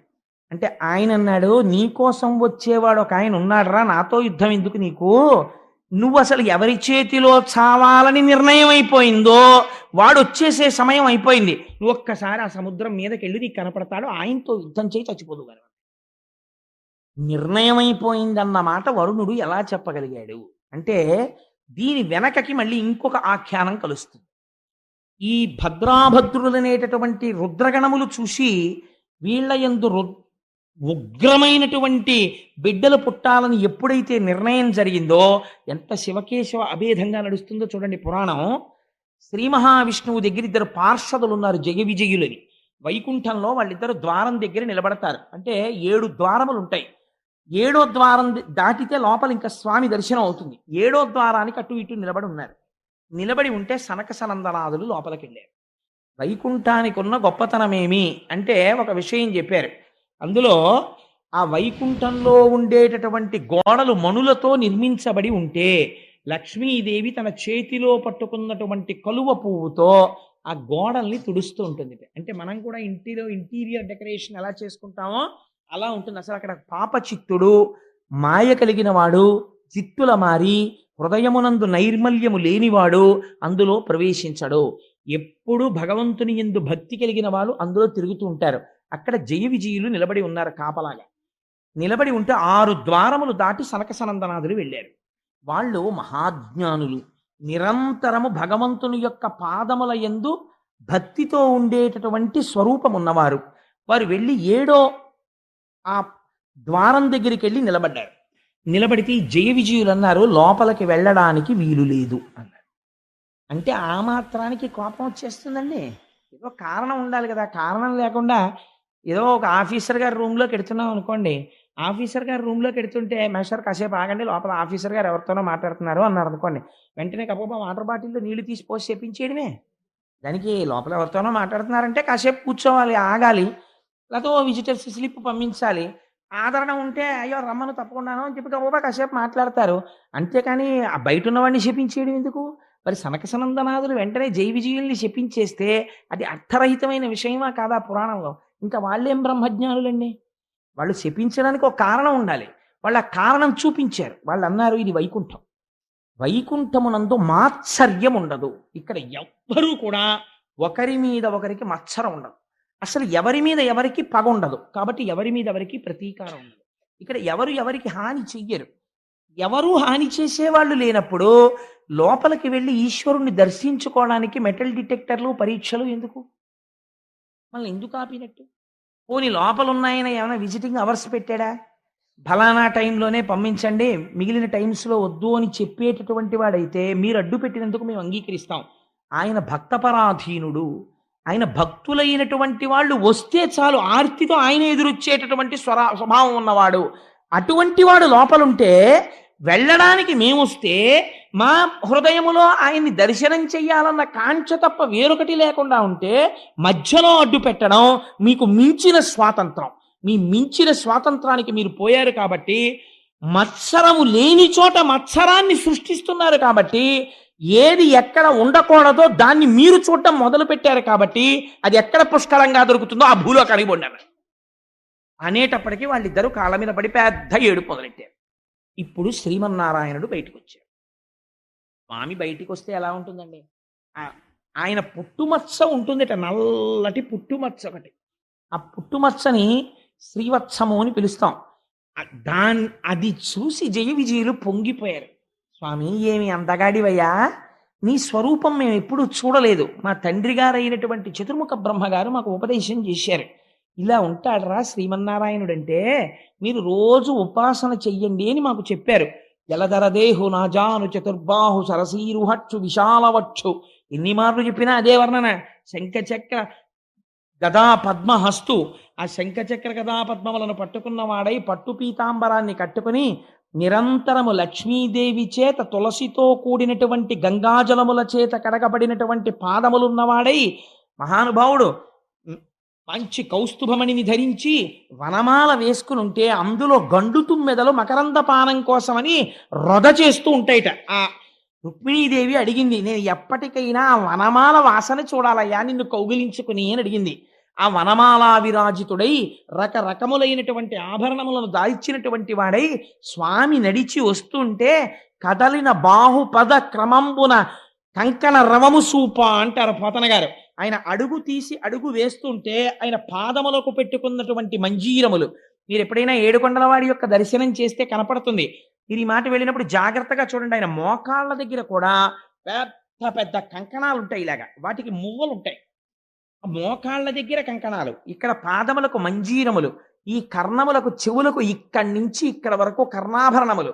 ఆ కర్ణాభరణములు పెట్టుకోవడం వల్ల బుగ్గల మీద పడేటటువంటి కాంతులు, విశాలమైనటువంటి లలాటము, దానికి పెట్టుకున్నటువంటి ఆ కస్తూరి తిలకము, ఆ పైన పెట్టుకున్నటువంటి పెద్ద కిరీటము, వెనకాతల వచ్చేటటువంటి సత్వగుణ ప్రధానులైనటువంటి పారిషదులు, వీళ్ళందరితో కలిసి ఒక మెరుపు తీగ ఎలా వస్తుందో అన్నిటికన్నా గొప్పతనం నీలతో యద మధ్యస్థ విద్యుల్లేకే భువాస్వర అని తెల్లటి వస్త్రం కట్టుకుని మెరిసిపోతూ అమ్మవారు అలవోకగా చేతిలో ఒక తామర పువ్వు పట్టుకుని తన చేత్తో శ్రీమన్నారాయణుడి చెయ్యి పట్టుకుని ఆ లక్ష్మీనారాయణులిద్దరూ బయటికి వచ్చి నిలబడ్డారు. ఇలా తిరిగి చూశారు. ఆ చప్పుడికి ఎదురుగుండా కనపడిన వాడు స్వామి లక్ష్మీ సహితుడై పొంగిపోయారంతే ఆ సనకసనందనాలు. స్వామి, ఈ మూర్తిని మా నాన్నగారు మాకు ఉపదేశం చేశారు. ఎప్పటి నుంచో మేము మనస్సులో ఈ మూర్తిని ఉపాసన చేస్తున్నాం. మా అదృష్టం పండి ఇంతకాలం తర్వాత నీ యొక్క స్వరూపాన్ని దర్శనం చెయ్యగలిగాం. మా భాగ్యం పండిందయ్యా అని ఆయన పాదాల మీద పడి నమస్కారం చేశారు. నమస్కారం చేసి, నిరంతరము నీ పాదముల యందు ఎటువంటి భక్తి కావాలంటే పుష్పములో చేరేటటువంటి గండు తుమ్మెద ఎలా చేరుతుందో అటువంటి భక్తి మాకు కావాలి అడిగితే శ్రీమన్నారాయణుడు అన్నాడు, ఈ స్తోత్రానికి నేను చాలా సంతోషించాను, కానీ ఇక్కడ ఏదో చిన్న గలాటా జరిగినట్టు నాకు అనిపించింది, ఏమైంది? వాళ్ళు అన్నారు, స్వామి మేము తప్పే చేశామో ఒప్పే చేశామో మాకు తెలియదు, కానీ మేము లోపలికి వస్తున్నప్పుడు 7వ ద్వారం దగ్గర ఈ పారిషదులు అడ్డు పెట్టారు. అడ్డు పెడితే మత్సరములు ఉండడానికి అవకాశము లేని వైకుంఠమునందు నీ దర్శనానికి మమ్మల్ని పంపలేదు కనుక, నీవు మాయందు విముఖుడవైన ప్రవర్తనతో ఉన్నావు కనుక నీవు భూలోకములో జన్మించండి అని మేము శపించాం వాళ్ళని. అందుకని నీవు ఎలా చెప్తే మేము అలా ప్రవర్తిస్తాం, ఒకవేళ మా వలన అపరాధం ఉంటే మన్నించు అన్నాడు. ఆయన అన్నాడు, భక్తపరాధీనత అంటే అందుకే భాగవతం వినండి, మనస్సుకు ఆలంబనం దొరుకుతుంది అన్నాడు. ఆయన అన్నాడు, నా పాదములు ఇంతమంది చేత ఎందుకు ఆరాధింపబడతాయో తెలుసా? మీ వంటి బ్రహ్మజ్ఞానులు నమ్మి అర్చించిన పాదములు కనుక. నిరంతరము లక్ష్మి నా పత్నిగా ఎందుకు నా వెంట వస్తుందో తెలుసా? నిత్యానపాయని అయి మీ వంటి వారి చేత పూజింపబడి మిమ్మలను రక్షించుటకు పూనికతో తిరిగి మీకు దర్శనమిస్తాను కనుక నేను భక్తపరాధీనుడను. నాకు భక్తులైన వారు పిలిస్తే పరిగెత్తుకుని వెళ్ళడం నా ధర్మం. ఒకవేళ అలా పరిగెత్తుకుని వెళ్ళి వాళ్ళని రక్షించడంలో అడ్డొస్తే నా చేతిని నేను నరికేస్తాను అన్నాడు. ఎంత పెద్ద మాట చూడండి. ఎందుకని ఆ చెయ్యి లోకములనన్నింటినీ రక్షించే చెయ్య. ఆ రక్షణ యందు ఎప్పుడైనా విడంబనము జరిగితే, నా వలన చిన్న పొరపాటు జరిగితే ఆ చేతిని నరికేసుకుంటానయ్యా నేను. నాకు భక్తులంటే అంత ఇష్టం.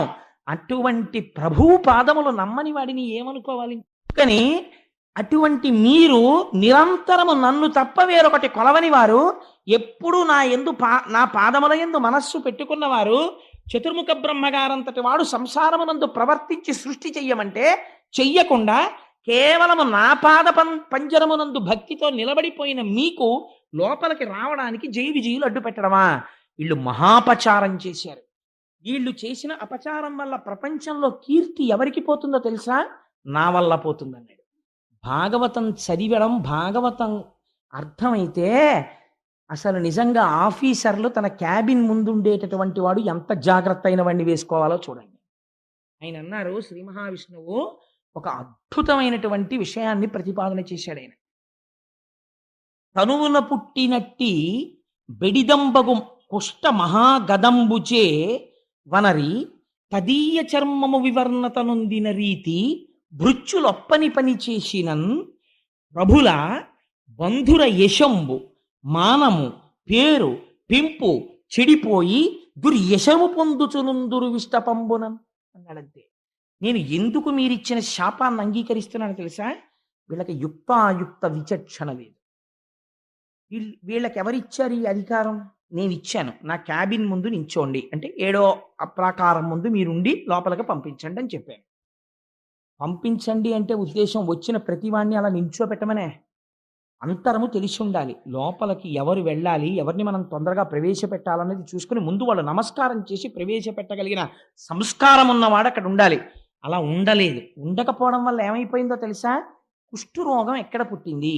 తన శరీరం మీదే పుట్టింది, తన చర్మం మీద పుట్టి ఏం చేసింది అంటే, తనువున పుట్టినట్టి బెడిదంబకు కుష్ఠ మహాగదంబుచే వనిర తదీయ చర్మము వివర్ణత నొందిన రీతి. అయ్యో నా ఒంట్లోనే కదా పుట్టింది కుష్టు వ్యాధి అని ఊరుకున్నాడు అనుకోండి. ఆ కుష్టు పెరిగి పెరిగి పెరిగి పెరిగి తన శరీరంలో ఉండేటటువంటి అవయవములు ఊడి పడిపోయేటట్టు చేసేస్తుంది. వేళ్ళు ఊడి పడిపోతాయి. పడిపోయి వైకల్యమును పొందేస్తాడు. కుష్ఠమహాగదంబుచే వివర్ణత పొందిన రీతి భృత్యులొప్పని పని చేసినన్. తనకి బాగా దగ్గరగా ఉండేటటువంటి వాడు తప్పుడు పని చేస్తే అది దాని వలన ఫలితం ఎవరికి వస్తుందో తెలుసా? భృత్యులొప్పని పని చేసినన్ ప్రభుల మానము పేరు పెంపు యశంబు చెడిపోయి వాళ్ళ పేరు పోతుంది, కీర్తి పోతుంది, వాళ్ళ యొక్క మంచి హృదయం పోతుంది. లోపల ఉన్న ఆయనకి చాలా గౌరవమే, కానీ ఈయన చేసిన పని లోపలికి వెళ్ళి చెప్పలేడు. దానివల్ల ఏమైపోతుంది? చూడరా ఆ మాత్రం గౌరవం ఇవ్వలేకపోయాడు అనుకుంటాడు. పరమభాగవతులైనటువంటి వారికి కలిగినటువంటి మన ఖేదము కట్టి కుడిపేస్తుంది. అందుకని ఏమైపోయింది? ఇంకా నేను లోపల ఉన్నది ఎందుకు? మీలాంటి వాళ్ళని కాపాడడానికి. కానీ ఎవరు అడ్డుపడ్డారు? వీళ్ళు అడ్డుపడ్డారు ఇప్పుడు. కాబట్టి వీళ్ళు ఏం చేశారు? తన శరీరమునందు పుట్టిన కుష్టు తనని పాడు చేసినట్టు నేను వీళ్ళకి పదవిని ఇస్తే వీళ్ళ పదవిని అడ్డు పెట్టుకుని నాకే తప్పు పేరు తీసుకొస్తున్నారు. జయ విజయ సనక సనందనాదులకు వైకుంఠమునందు ప్రవేశము లేదు. ఇప్పుడు భక్త కోటి నన్ను ఎలా విశ్వసిస్తుంది? అంత నమ్ముకున్న సనక సనందనాదులకే ప్రవేశం లేదే, ఇంకా మాబోటి గాళ్ళకి శ్రీమన్నారాయణ దర్శనం అవుతుందా అని విముఖులైపోతారు. లోకము పాడైపోతుంది. నేను భక్త పరాధీనుడను. అలా రక్షణలో అడ్డు జరిగితే నా చేతిని నేను నరుక్కుంటాను. పరిపాలన చెయ్యడంలో నా చెయ్యి నాకు సహకరించకపోతే అటువంటి నాకు దుష్ట పేరు తెచ్చారు. కాబట్టి వీళ్ళని మీరు శపించడం కాదు, నేను చెప్తున్నాను. 3 జన్మలు మునులార అనఘుడు భగవంతుండిట్లనియన్.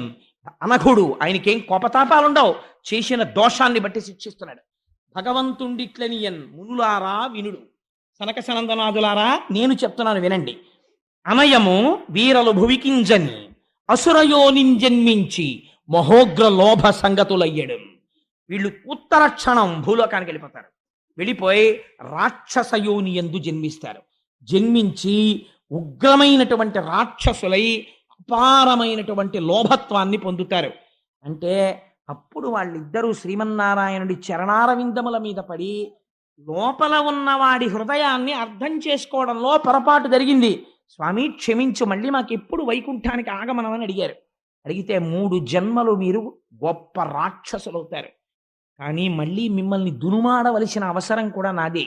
అందుకని నేనే మీకోసమని అవతారాన్ని స్వీకరిస్తాను, స్వీకరించి వచ్చి మిమ్మల్ని నిర్మూలించి మళ్ళీ తెచ్చి నా వాళ్ళగా చేసుకుంటాను, అందులో కూడా రక్షణే అని ప్రతిజ్ఞ చేశాడు. ఇప్పుడు అందులో ఒకడైనటువంటి హిరణ్యాక్షుడు ఆ సముద్రంలో పశ్చిమ సముద్రం అడుగున ఉన్నటువంటి వరుణుణ్ణి యుద్ధానికి రమ్మని పిలుస్తున్నాడు. ఈ యజ్ఞవరాహమూర్తి జన్మించినప్పుడు, ఆయన అవతారము వచ్చినప్పుడు ఆ వరుణుడు అన్నాడు, ఇదిగో సముద్ర జలాల మీద ఒక కొత్త భూతం ఒకటి వచ్చింది, నువ్వు దాంతో యుద్ధం చెయ్యి అన్నాడు. అంటే వీడు గబగబా పైకొచ్చాడు. అప్పటికి యజ్ఞవరాహమూర్తి వచ్చారు. సాధారణంగా మనకి యజ్ఞవరాహమూర్తిని ఎక్కడైనా ఫోటో కానీ ఏదైనా చూసినప్పుడు ఒక పంది స్వరూపాన్ని వేసి దాని మూపు మీద రెండు కోరల మధ్యలో భూమిని ఎత్తుతున్నట్టుగా వేస్తారు కదండి. కానీ అలాగా ఉండరు పరమాత్మ. యజ్ఞవరాహమూర్తి అంటే ఎవరో తెలుసా అండి? యజ్ఞవరాహమూర్తి యొక్క వర్ణన విన్నా, యజ్ఞవరాహమూర్తి యొక్క ఆవిర్భావమును విన్నా ఉత్తర క్షణంలో కొన్ని కోట్ల జన్మల పాప సంచయము దగ్ధమైపోయి కృష్ణ భక్తి కలుగుతుంది. ఇందుచేత విష్ణు సహస్రనామ స్తోత్రంలో ఒక నామం ఉంది, యజ్ఞో యజ్ఞపతిర్యజ్వా యజ్ఞాంగో యజ్ఞవాహన యజ్ఞభృత్యజ్ఞకృత్యజ్ఞీ యజ్ఞభుక్యజ్ఞసాధన యజ్ఞాంతకృత్యజ్ఞగుహ్యం అన్నమన్నాదయేవచ. ఆ వచ్చిన వరాహమూర్తి ఎవరో తెలుసా అండి? యజ్ఞస్వరూపము వరాహమై వచ్చినది. అది విచిత్రం. యజ్ఞము దేన్ని ఆధారంగా చేస్తారు? వేదము ఆధారమై ఉంటుంది. ఆ వేదము ఆయన శరీరమైంది. ఇప్పుడు వేదములో చతుర్హోత్రము అనబడేటటువంటి ఒక క్రియాకలాపం చేస్తారు, అదే ఆయన యొక్క 4 కాళ్ళు అయ్యాయి. యజ్ఞము చేసేటప్పుడు సృక్కు స్రువము అని 2 పట్టుకుంటారు. మీరు ఎప్పుడైనా చూసుంటారు. సృక్ అని ఒక చెక్కతో చేసింది ఉంటుంది, చిన్న మూతి ఉంటుంది దానికి, ఆ నేతిలో ముంచి ఇలా వేస్తుంటారు. ఆ సృక్కు స్రువం అని ఉంటుంది. పూర్ణాహుతి చేసేటప్పుడు ఆ స్రువం మీద పెట్టి సృక్కుతో పట్టుకుని వదిలిపెట్టేస్తారు మూటని. ఆ సృక్కు స్రువము ఈ 2 కూడా స్వామివారి యొక్క 2 దంస్ట్రలయ్యాయి. అందులో యజ్ఞం చేసేటప్పుడు బ్రహ్మస్థానమునందు పెట్టేటటువంటి పాత్ర ఆయన యొక్క నాసిక అయింది. అలాగే సోమరసాన్ని తీసుకొచ్చి పాత్రలో పెట్టేటటువంటి స్థానము ఆయన యొక్క చెవి రంధ్రమైంది, కర్ణరంధ్రమైంది. హవిస్సుని వేయడం కోసం అని చెప్పి హవిస్సు పెట్టేటటువంటి పాత్ర ఉంటుంది. అంటే చెరువు అంటారు, ఓ పిండి ముద్ద లాంటిది ఒకటి వండుతారు. పూర్తిగా వాడకూడదు, యజ్ఞంలో కొంత ఉంచాలి, ఇంకా ఆ పాత్రలో మిగలాలి. ఆ చెరువు వండుతారు పిండి ముద్ద లాంటిది. ఆ పిండి ముద్ద లాంటి దాన్ని ఉంచేటటువంటి పాత్ర ఉంటుంది, దాన్ని ఇడ అని పిలుస్తారు. ఆ ఇడ యజ్ఞవరాహము యొక్క ఉదర భాగమైనది. ఆయనకి ఆ యజ్ఞములో వాడేటటువంటి కొన్ని మంత్రములు ఆయన కంఠసీమగా మారినవి. యజ్ఞము చేసేటప్పుడు పైకి వచ్చేటటువంటి అగ్నిహోత్రము స్వాహాకారంతో అగ్నిహోత్రంలో వేస్తుంటే ఆ అగ్నిహోత్రము ద్వారా దేవతలు పుచ్చుకుంటుంటారు. ఆ అగ్నిహోత్రమే ఆయన నోటి నమలుడుగా మారినది. ఇలా నవ్వులుతున్నాడు ఆయన. ఇలాంటి స్వరూపంతో యజ్ఞము యొక్క స్వరూపము వరాహ స్వరూపమును పొందినది. వరాహం అంటే ఏమిటో తెలుసా అండి? పరమోత్కృష్టమైన రోజు. ఏ రోజు నీ జీవితంలో ఈ యజ్ఞవరాహం విన్నావో అదే నీ జీవన యాత్రలో కొన్ని కోట్ల జన్మలలో పరమోత్కృష్టమైన రోజు. అది యజ్ఞవరాహమూర్తి యొక్క ఆవిర్భావ దినము. కాబట్టి ఇటువంటి స్వరూపంతో ఆయన దర్శనమిచ్చాడు. దర్శనమిచ్చి పెద్ద హుంకారం చేశాడు. ఆ హుంకారం విని ఋషులు ఒక్కసారి ఆశ్చర్యపోయారు. ఎక్కడది ఈ హుంకారం అనుకున్నారు. స్వామి వంక చూశారు. గుర్ర్ గుర్ర్ గుర్ర్ అని శబ్దం చేస్తున్నాడు. అలాగే వర్ణించారు వ్యాసుల వారు. పెద్ద శబ్దం చేస్తూ అడుగులు తీసి అడుగులు వేస్తూ నడుస్తోంది ఆ యజ్ఞవరాహం. ఇప్పుడు ఆయన్ని స్తోత్రం చెయ్యాలి. ఎక్కడి నుంచి స్తోత్రం చేస్తారు? అందుకని ఋగ్వేదంలోంచి, యజుర్వేదంలోంచి, సామవేదంలోంచి ఋషులందరూ నిలబడి సూక్తములను వల్లిస్తున్నారు. వల్లిస్తూ ఆ యజ్ఞవరాహానికి నమస్కారం చేస్తున్నారు. ఆ యజ్ఞవరాహం అడుగులు తీసి అడుగులు వేస్తూ సముద్రంలోకి ప్రవేశించింది. ప్రవేశించి తన నాసికతోటి, తన ఆ మూపుతోటి కెలుకుతోంది. దేనికి? పృథివికి వాసన ఉంటుంది.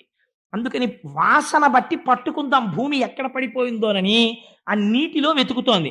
వెతుకుతున్నప్పుడు ఆ మూపురానికి తగలటం లేదు, భూమి నీటితో నిండిపోతోంది ముఖమంతాను. ఒక్కసారి పైకెత్తి ఆ నెయ్యి, యజ్ఞంలో వాడే నెయ్యి ఆయన కన్ను, ఒక్కసారి ఆ కనురెప్పలు పైకెత్తి చిట్లించి ఇటు అటు గుర్రమంటూ మెడ విప్పుతోంది, మెడ విసురుతోంది. విసిరినప్పుడు ఆ జూల్లోంచి నీళ్లు లేచి పడుతున్నాయి. మహర్షులు, చతుర్ముఖ బ్రహ్మ అందరూ వెళ్ళి దాని కింద తలబెట్టారు. ఆయన మించి పడినటువంటి నీటి కోసమని. ఈ కంటితో చూడరాని పరమాత్మ యజ్ఞవరాహంగా వచ్చారు ఇవాళ. ఆ నీటితో తడుస్తున్నారు. ఆయన వెతికి వెతికి వెతికి వెతికి భూమిని పట్టుకున్నారు. పట్టుకుని దాన్ని మూపు మీదకి ఎత్తుకుని ఆ రెండు దంష్టల మధ్యలో ఇరికించి దాన్ని పైకెత్తారు. పైకెత్తి ఇలా చూపించారు. చూపించేటప్పటికి ఋషులందరూ స్తోత్రం చేశారు. ఇప్పుడు మహానుభావుడు స్వయంభవ మనువు తన భార్యతో కలిసి స్తోత్రం చేశాడు. ఏమి గొప్పతనం అయ్యా మహానుభావా! ఈ ప్రజలు ప్రాణులు నిలబడడానికి భూమి లేదు, రసాతలంలో పడిపోయిందంటే యజ్ఞవరాహమూర్తి వయ్యొచ్చి భూమండలాన్ని పైకెత్తావు, పైకెత్తి తీసుకొచ్చావు. ఇప్పుడు దీన్ని నిలబెట్టాలి. ఎలా నిలబడుతుంది ఇప్పుడు ఇది? దీనికి ఆధార శక్తినిచ్చాడు. నిలబడడానికి నీటిలో ఆధార శక్తినిచ్చి మూపురం మీద ఇలా ఉంచి కింద పెట్టాడు. కింద పెట్టి మూపురాన్ని పైకెత్తి నిలబడ్డాడు. ఇలా భూమండలాన్ని గోళ రూపంలో పైకెత్తితేట పుడమి తల్లి పొంగిపోయిందిట భూదేవి. ఆహా, ఏమి అదృష్టం, నా అదృష్టం! నా స్వామిని తన మూపురంతో పైకెత్తాడని గాఢంగా ఆలింగనం చేసుకుందిట. తత్ఫలితమే నరకాసురుడు జన్మించాడు. అది ఎందుకు అలా పుట్టాడో, ఎందుకు భూదేవి సత్యభామగా వచ్చిందో అక్కడ చెప్తాను. ఆ విశేషాలు దశమస్కంధం దాటుతున్నప్పుడు చెప్తాను. ఇప్పుడు చెప్పడం కుదరదు. అందుకని ఆ యజ్ఞవరాహమూర్తి రూపంలో పైకెత్తాడు. పైకెత్తి ఆ భూమిని ఆ ఆధార శక్తినిచ్చి నిలబెడితే వీళ్ళందరూ స్తోత్రం చేసి, అయ్యా ఈ కంటికి కనపడనటువంటి వాడివి, జన్మనెత్తవలసిన అవసరం లేని వాడివి, ఒక స్వరూపమును పొందవలసిన రూపము లేని వాడివి, చతుర్ముఖ బ్రహ్మనంతటి వాడిని తపించని సృష్టి చేయించిన వాడివి. ఇవాళ మైథున సృష్టి కొనసాగి ప్రాణులు నిలబడ్డానికి ఆధారభూతమైన భూమి పైకి తీసుకొచ్చి నిలబెట్టి మహోపకారం మొట్టమొదట చేశావు. ఇటువంటి యజ్ఞవరాహమూర్తికి మా నమస్కారం అని ఆయన పాదములకు శిరస్సులు ఉంచి నమస్కరించి మనఃపుష్పములను ఆయన పాదముల మీద వేశారు. వేస్తే స్వామి వారందరికీ అభయిస్తున్న సమయంలో ఈ హిరణ్యాక్షుడు యుద్ధానికి వచ్చాడు. ఇద్దరి మధ్య భయంకరమైనటువంటి యుద్ధం జరిగింది. ఆశ్చర్యం ఏమిటో తెలుసా అండి? వాడే సామాన్యమైన శక్తివంతుడు కాడు. యజ్ఞవరాహమూర్తి శరీరంలోంచి నెత్తురు కారేటట్టు కొట్టాడు వాడు. ఒక స్థితిలో ఎంత చిత్రం జరిగిందంటే, హిరణ్యాక్షుడు ప్రయోగించినటువంటి గదా ప్రహారమునకు స్వామి చేతిలో గద జారి కింద పడిపోయింది. పడిపోతే వాడన్నాడు, నేను కొట్టను, గద తీసుకో, గద లేని వాడిని కొట్టనన్నాడు. ధర్మానికి ఆశ్చర్యపోయారు స్వామి. ఎంత ధర్మాత్ముడివి ఈ ఒక్క విషయంలో అనుకుని వెంటనే సుదర్శన చక్రాన్ని స్మరించారు. స్వామికి అదో సంతోషం. తన పార్షదులేగా జై విజయులు, ఇప్పుడు వీడికి ఇంత శక్తి వచ్చిందో, అబ్బో బాగా చేస్తున్నాడు యుద్ధం అని చెప్పి తాతగారు చూడండి ఉట్టినే పిల్లాడితో ఇలా కుస్తీ పడతాడు, అలా కుస్తీ పడుతున్నాడు. చతుర్ముఖ బ్రహ్మగారు అన్నారు, స్వామి నీ వినోదం చాలు, మాకు భయం వేస్తోంది. వాడు నిన్ను అలా గదతో కొడుతుంటే మేము చూడలేకపోతున్నాం, వాడిని సంహరించి ఉద్ధరించు అన్నారు. ఒక అవతారం, వాడికి ఒక శాపం విమోచనం అయిపోతుంది. అలా ఎంతసేపు వాడిని ఇబ్బంది పెడతావు, కొట్టేసేయి స్వామి, వాడి తలకాయ తీసేయమన్నారు. అప్పుడు సుదర్శన చక్రాన్ని ప్రయోగిస్తే ఒక పెద్ద గదని ప్రయోగించాడు వాడు. ఆయన, అబ్బో పోతన గారు ఏమి పద్యాలు రాస్తారోనండి మహానుభావుడు.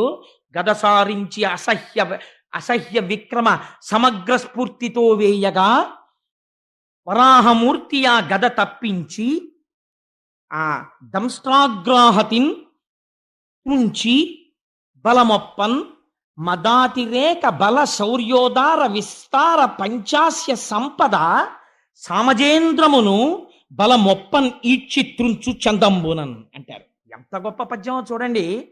ఆ హిరణ్యాక్షుడు గదని గిర్ర గిర్ర గిర్ర గిర్ర తిప్పి స్వామివారి మీదకి విసిరితే అలవోకగా గదని పట్టుకున్నారట. పట్టుకుని విరిచేసి అవతల పారేసి, నిన్ను చంపడానికి సుదర్శన చక్రం వెయ్యాలా?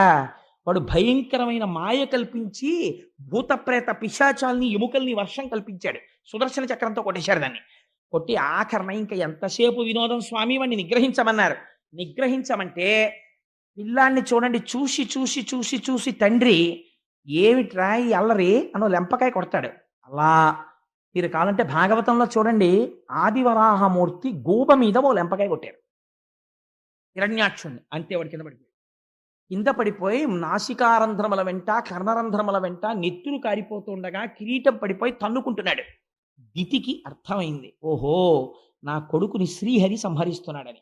ఆవిడ స్తన్యములలోంచి రక్తము స్రవించి ఇక్కడ హిరణ్యాక్షుణ్ణి తన 2 కోరలతో నొక్కి పట్టి సంహరించాడు. హిరణ్యాక్ష వధ పూర్తయి ఆయనకి ఒక శాపం తీరిపోయింది. భూమండలాన్ని పైకెత్తాడు. అందుకే ఆ మహానుభావుడు యజ్ఞవరాహావతారంలో భూమిని పైకెత్తినటువంటి ఆ కోర అంటే శంకర భగవత్పాదులకి ఎంత ఇష్టమో చెప్పలేను. అవిద్యానామం తత్తిమిరమిగిరో హీరోద్దీపనగరి జడానాం చైతన్యస్తబకమకరంద శృతిఝరి దరిద్రాణం చింతామణి గుణనికా జన్మజలధౌ నిమగ్నానాం దంష్ట్రా మురరిపువరాహస్య భవతి అంటారు. ఆ ఆదివరాహమై యజ్ఞవరాహమై ఆనాడు 2 కోరలతో భూమండలాన్ని సముద్రంలోంచి ఇలా పైకెత్తుతూ తడిసిపోయిన ఒంటితో నిలబడినటువంటి స్వామి ఉన్నారే, ఆ మూర్తిని మానసికంగా ఇక్కడ ఎవరు దర్శనము చేసి చేతులొగ్గి నమస్కరిస్తున్నారో అటువంటి వారి యొక్క జీవన యాత్రలో ఈ ఘట్టమును విన్న రోజు పరమోత్కృష్టమైన రోజు అయి వారి పాపరాశి ధ్వంసమవుతోంది. ఈశ్వరుడి యొక్క నిర్హేతుక కృప యజ్ఞవరాహముగా వచ్చినటువంటి ఆ అవతార విశేషంతో ఇవాళ ఉపన్యాసాన్ని పూర్తి చేస్తూ రేపటి రోజున అద్భుతమైనటువంటి అవతారం కపిలుడిగా వస్తాడు స్వామి. కర్దమ ప్రజాపతి దేవహూతి అసలు తపస్సు అంటే ఎలా ఉంటుందో, కపిల గీత అంటే ఏమిటో రేపటి రోజున ఆవిష్కరిస్తాను. ఆ మంగళమైనటువంటి ఘట్టం దగ్గర పూర్తి చేయాలి. స్వామి గోవిందుడై రక్షణ చేశాడు. అందుకని మీరందరూ ఇవాళ గోవిందా హరి గోవిందా గోకుల నందన గోవిందా అనండి. నేను ఏదో కొన్ని నామాలు అంటుంటాను, మీరు అనవలసింది అంటే స్వామి మన కోసమని మహానుభావుడు యజ్ఞవరాహమై భూమండలాన్ని పైకెత్తి ఆధార శక్తిని ఇవ్వకపోతే ఇవాళ మనం ఎక్కడ నిలబడతాం? మన కోసమని అంత త్యాగం చేశాడే, అంతగా హిరణ్యాక్ష వధ చేశాడే, అటువంటి మహాపురుషుణ్ణి నోరు తెరిచి నామం కూడా చెప్పకుండా వెళ్ళిపోతే అది కృతజ్ఞతా దోషం మనకంటదు.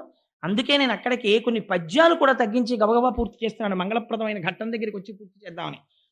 ముక్త కంఠంతో మీరు అంటుంటే ఆ నామం స్వామి చెవిన పడి, ఇక్కడే ఉన్నాడు గురువాయూరప్ప, పొంగిపోయి ఆనందపడిపోతాడు. నా పిల్లలు తలుచుకుని ఎంత పొంగిపోతున్నారో నా నామం అని.